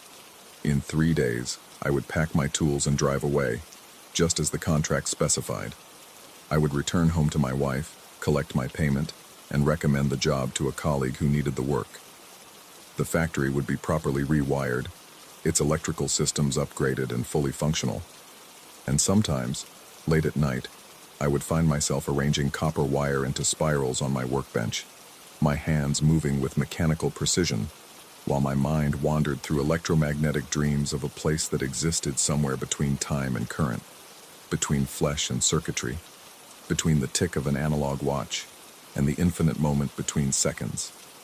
The pattern must be completed. It always is. Story 8. The first black cat appeared on a Tuesday, 3 weeks after I buried my mother. I was closing up Esperanza, the restaurant I'd poured my soul into for the past 8 years, when I spotted it through the rain-streaked window. A sleek shadow perched on the brick ledge outside, yellow eyes fixed on me with an intensity that made my skin crawl. The cat remained motionless as I locked the front door, its gaze following my every movement through the glass. What unsettled me wasn't the cat itself. Downtown had its share of strays, but the timing. That afternoon, I'd prepared mole poblano for the first time since Mom's funeral, following her handwritten recipe card with its coffee-stained margins and faded ink. The familiar dance of toasting chilies, grinding spices, and balancing chocolate with heat had felt like breathing underwater. Necessary, but suffocating. The cat vanished the moment I stepped outside. I told myself it was coincidence. Grief does strange things to perception, my therapist had warned me. The mind seeks patterns where none exist, especially when loss carves such deep hollows in daily routine. But as I walked to my car, the sensation of being watched clung to my shoulders like spider silk. The rain started the next time I attempted one of her recipes.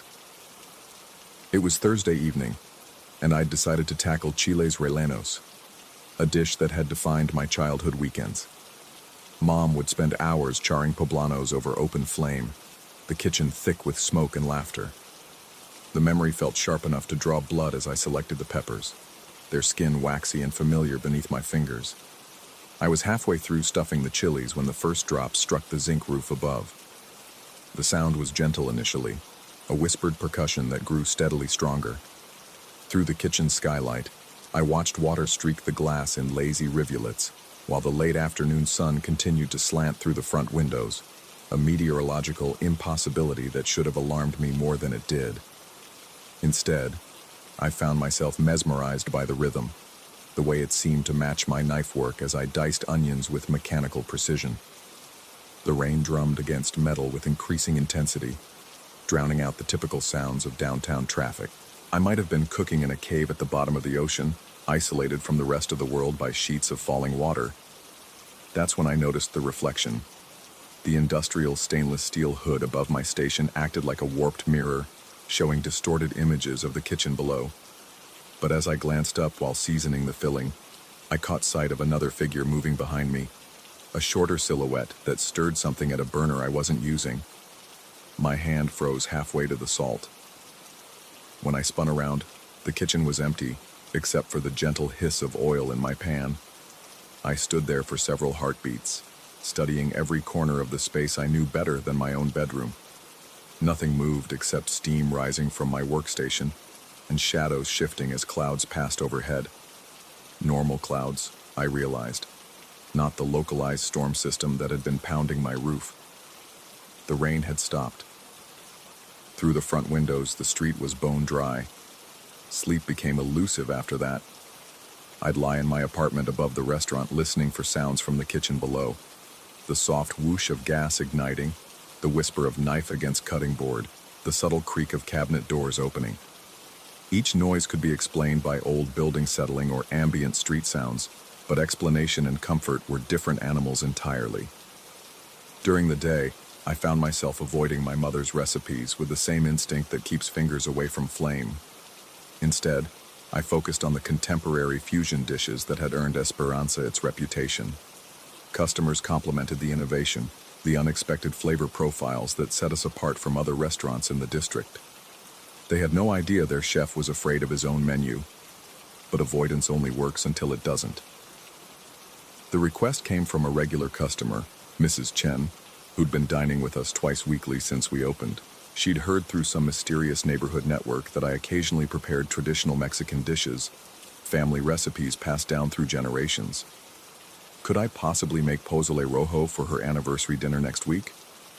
Her late husband had raved about a similar dish from his travels to Guadalajara decades ago.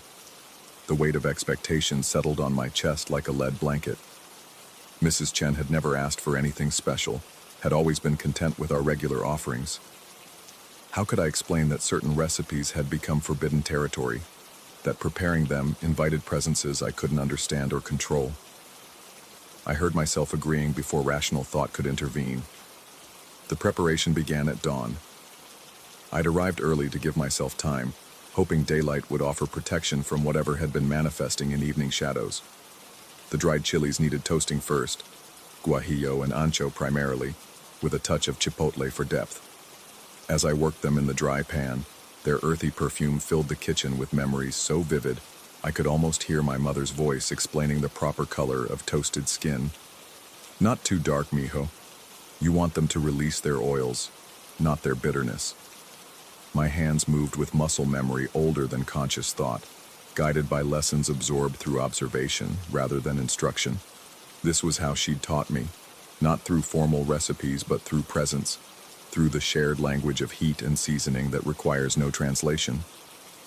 The first black cat appeared as I began grinding the toasted chiles. It sat outside the service entrance, perfectly still except for the slow blink of golden eyes. Unlike the previous encounters, this one seemed patient, as if it had all the time in the world to watch me work. A second cat joined it moments later, then a third. They arranged themselves in a loose semicircle, silent sentinels that transformed my kitchen's back door into something resembling an altar. The rain began shortly after. This time, I was ready for it. I climbed onto the prep counter and pressed my face against the skylight, confirming what I already knew. Water fell only on this building, creating a precise boundary that defied meteorology. The neighboring structures remained dry under clear skies while my restaurant existed within its own private storm system. I should have been terrified. Instead, I felt oddly comforted, as if the rain were a familiar embrace rather than an impossibility. The sound provided rhythm for my work as I built the complex layers of flavor that would define the pozole: pork shoulder braised until it fell apart, hominy kernels plump with absorbed broth, the deep red sauce that transformed simple ingredients into something approaching magic. The reflection appeared while I was adjusting seasoning. I'd been tasting the broth, adding salt and oregano in increments, when movement in the steel surface caught my peripheral vision. The figure was clearer this time, unmistakably feminine, shorter than my own 6-foot frame, with silver-streaked hair pulled back in the style my mother had favored during her later years. She moved with purpose, stirring something in a pot that didn't exist in my reality. Her motions were familiar, the particular way she'd held a spoon, the gentle circular pattern she'd used to incorporate spices without creating turbulence. I recognized the slight forward lean of her shoulders, the unconscious swaying that had always accompanied her cooking. "Mom?"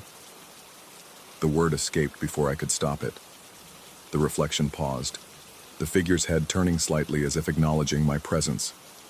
For one impossible moment, our eyes met through the warped surface of stainless steel, hers dark and knowing, filled with an urgency I couldn't interpret. Then she raised one translucent finger and pointed toward the stove. I followed her gesture to find my pozole beginning to scorch. In my fascination with the reflection, I'd forgotten to stir. I lurched forward, frantically mixing the contents, but it was too late. The bottom layer had caramelized beyond redemption, leaving a bitter undertone that no amount of correction could mask. When I looked back at the steel surface, it showed only my own face, drawn and pale, eyes wide with something between fear and longing. Mrs. Chen accepted my apology with the grace of someone who'd weathered far worse disappointments than ruined anniversary dinners. I offered to prepare something else, anything from our regular menu, but she declined with gentle firmness. Perhaps another time, she suggested, when I felt more confident with family recipes. The kindness in her tone cut deeper than anger would have. That night, I sat in the dining room after closing, surrounded by empty tables and my own failure. The cats had dispersed when the rain stopped, leaving no trace of their vigil except the persistent sense that I'd missed something crucial. The reflection hadn't reappeared since the pozole disaster, but I could feel potential presence hovering at the edges of perception, like heat shimmer on summer pavement. I pulled out my phone and scrolled through photos from my mother's last months, when cancer had stolen her appetite, but not her passion for feeding others. In one image, she stood in this very kitchen during a surprise visit, hands gesturing as she explained some technique I'd been struggling with. Her expression carried the patient intensity of someone passing down not just recipes but entire worlds of knowledge. "What are you trying to tell me?" I wondered, staring at her captured smile. The answer came, not in words but in sudden understanding, a clarity so sharp it left me breathless. She wasn't haunting the kitchen. She was completing it. Every reflection, every impossible storm, every watchful cat had been attempts at correction, guidance offered from whatever realm she now inhabited. The pozole had failed not because of supernatural interference but because I'd forgotten her most important lesson. Cooking with heart requires complete presence. I'd been so focused on the phenomenon of her appearance that I'd neglected the food itself, the sacred act of transformation that had always been our shared language. I began again the next morning. This time I embraced the ritual completely. I lit a candle at the prep station, something she'd done during important meals, and spoke to the empty kitchen as I worked, describing each step as if she were learning beside me, rather than teaching from beyond. The cats returned, but I welcomed them as witnesses rather than omens. The rain drummed its familiar rhythm, and I let it guide my movements instead of questioning its impossibility. The reflection appeared as I built the sauce, but now I understood what I was seeing. Not a ghost in the traditional sense, but memory made manifest through love and longing. She moved in perfect synchronization with my actions, her ghostly hands mirroring mine as we prepared the dish together across the boundary between worlds. When she pointed this time, it was toward the oregano, a gentle reminder that I'd been heavy-handed with the herb during my previous attempt. I adjusted accordingly, tasting as I went, building layers of flavor with the patience she'd tried to teach me for decades. The pozole emerged perfect, rich and complex, with heat that warmed rather than burned. I ladled a portion into a bowl and set it at the altar-like arrangement outside, where the cats waited with supernatural patience. They approached cautiously, sniffing the offering before settling into a loose circle around the bowl. As they ate, the rain gradually diminished to a whisper, then stopped entirely. The reflection faded from the stainless steel surfaces until only my own image remained.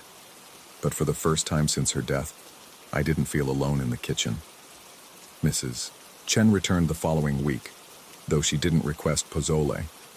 Instead, she ordered our signature duck confit with mole reduction, a fusion dish that had never appeared on my mother's table but somehow carried her influence in every spoonful. As I plated the dish, I caught a brief glimpse of approval in the steel hood's surface, a subtle nod that warmed me more than any five-star review. The cats still appear when I prepare her recipes, though less frequently now. The rain continues to fall only on my building during those sacred cooking sessions, creating a pocket of impossible weather that I've learned to cherish rather than question. The reflections come and go, offering guidance when I need it most, corrections when my technique strays from her teachings. I've stopped trying to understand the mechanics of what happens in my kitchen. Some phenomena exist beyond the reach of rational explanation, rooted in forces deeper than science can measure. Love, loss, the unbreakable bonds between teacher and student. These create their own physics, their own natural laws. But sometimes, late at night when the restaurant is empty and shadows gather in familiar corners, I wonder if I'm the one being guided or if I've become something else entirely. The line between chef and medium has blurred beyond recognition, and I'm no longer certain where my intentions end and her influence begins. When I cook her recipes now, whose hands are truly doing the work? Whose memories guide the seasoning? Whose instincts determine when the sauce has reached perfect consistency? The uncertainty should terrify me. Instead, it feels like coming home. Last week, I found a new recipe card tucked between the pages of her old notebook, written in her careful script, but describing a dish I'd never seen her prepare. The ingredients are familiar, the technique clearly her own, but the combination is something entirely new. It sits on my prep counter now, waiting for the right moment, the right configuration of cats and rain and reflected presence. I think I understand now what she's been trying to teach me. The recipes were never just about food, they were about transformation, about the alchemy that occurs when love infuses every ingredient. She's not perfecting her legacy, she's helping me create my own. Tonight, when the last customer leaves and the dining room falls silent, I'll light a candle and attempt her new creation. The cats will gather, the rain will fall, and in the distorted surface of stainless steel, I'll see what happens when the boundary between worlds becomes as permeable as the membrane between chef and dish, between tradition and innovation, between the living and the dead. I'm no longer certain which side of that boundary I belong to, and perhaps that's exactly where I'm meant to be. Story 9. The digital radio crackled to life without warning. Marcus and I had been driving in comfortable silence up the winding mountain road when the dashboard display suddenly illuminated, frequencies scrolling by themselves until settling on static that gradually resolved into something that made my skin crawl. Low, resonant voices began chanting in Latin, their harmonies echoing through the car speakers with an otherworldly precision that seemed to vibrate in my chest cavity. "Did you touch that?" I asked, glancing at my brother as he navigated another hairpin turn. Marcus shook his head, his knuckles white against the steering wheel. We both knew he hadn't touched anything. The radio had been off since we'd left the valley floor an hour ago, and now it broadcast this haunting chorus, as if summoned by our proximity to something we couldn't yet see. The real estate listing had been too good to pass up. A recently renovated alpine chalet, priced well below market value, with panoramic mountain views and immediate availability. Our property investment business had thrived on exactly these kinds of opportunities. Distressed sales, motivated sellers, properties with minor flaws that could be quickly flipped for substantial profit. But as the Latin chanting continued, growing somehow more insistent with each verse, I found myself questioning why anyone would sell such a property at such a price. The GPS showed we were approaching the Blackwater Gorge, though the audio tour we downloaded made no mention of it. I pulled out my phone to cross-reference our location, but the screen showed only a blank map with our blue dot floating in white space, as if the satellite couldn't penetrate whatever lay ahead. "There," Marcus said, pointing through the windshield. The chalet emerged from behind a stand of dark pines like something from a fever dream. 3 stories of weathered timber and stone, it perched on a rocky outcrop that jutted over the gorge like an accusatory finger. Smoke rose from its chimney in a perfectly straight column, despite the mountain wind that had been buffeting our car for the past 20 minutes.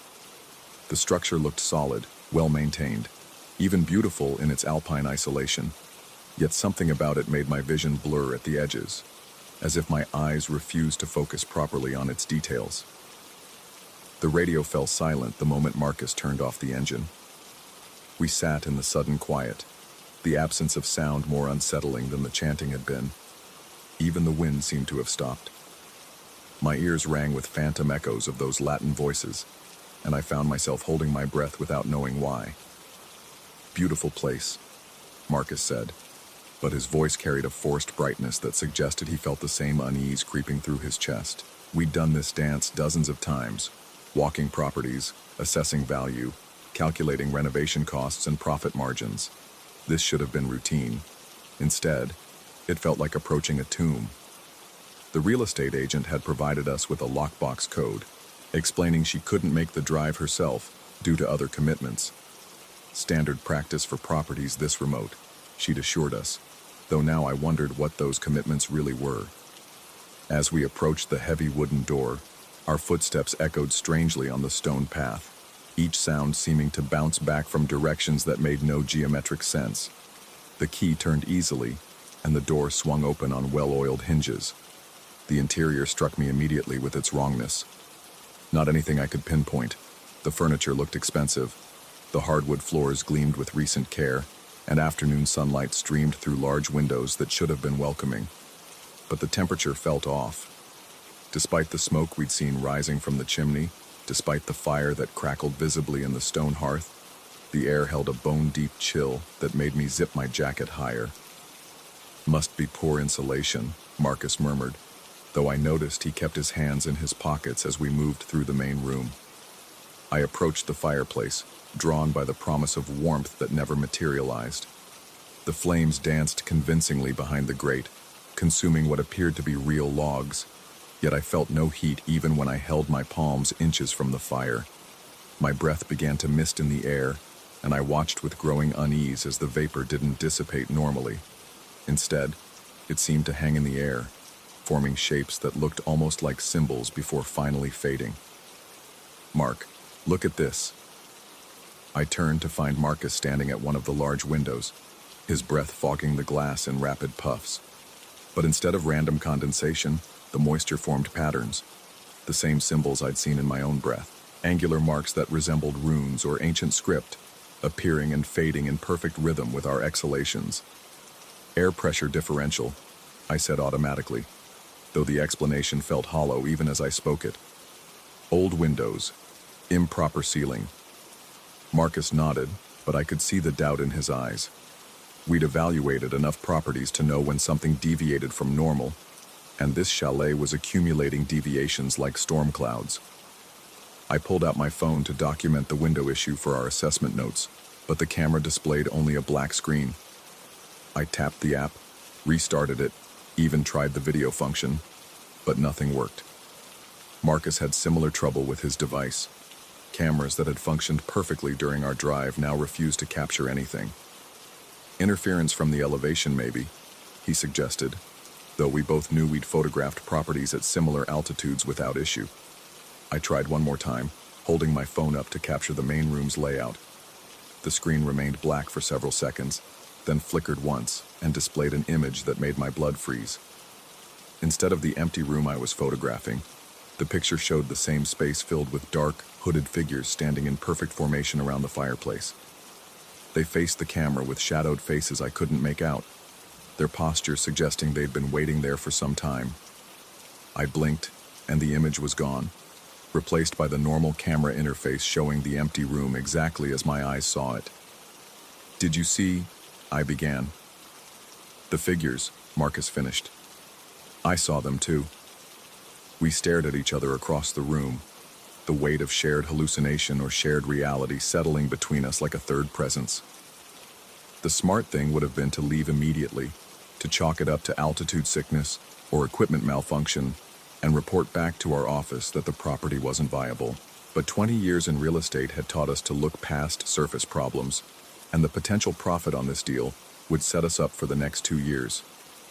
I forced myself to continue the walkthrough, noting the quality of the kitchen appliances, the condition of the bathroom fixtures, the structural soundness of the staircase leading to the upper floors. Marcus followed, and we fell into our familiar routine of assessment and documentation, though neither of us attempted to use our cameras again. The second floor held 3 bedrooms, each one maintaining that same impossible chill despite the continued presence of heating vents and the sound of the furnace running somewhere below. In the master bedroom, I noticed that the windows showed the same symbol-forming condensation, and when I spoke aloud to test the acoustics, my voice seemed to echo back with additional harmonics I hadn't produced. "The seller really wants to move this property," Marcus said as we climbed to the 3rd floor, which housed a single large room under the peaked roof. "Price reduction twice in the last month according to the listing history." "Motivated seller's good for us," I replied, though I was beginning to understand why the price kept dropping. The 3rd floor room appeared to serve as a combination library and study, with built-in bookshelves lining 3 walls and a large desk positioned near the single dormer window. But it was the 4th wall that captured my attention. Where I expected more shelves or perhaps artwork, instead I found what looked like architectural plans mounted in frames, dozens of them showing detailed layouts of the chalet from every possible angle. I approached for a closer look and felt my stomach clench. The plans weren't for renovation or expansion. They were detailed maps of sound propagation, showing how voices would carry throughout the structure, how harmonies would resonate in specific rooms, how a group of singers positioned strategically throughout the building could create perfect acoustic alignment. "Marcus," I called, but when I turned around, he wasn't there. His footsteps echoed from somewhere below, moving through the house with purpose, though I hadn't heard him leave the room. I called again, louder this time, and received only my own voice bouncing back with those strange additional harmonics that seemed to form words in a language I didn't recognize.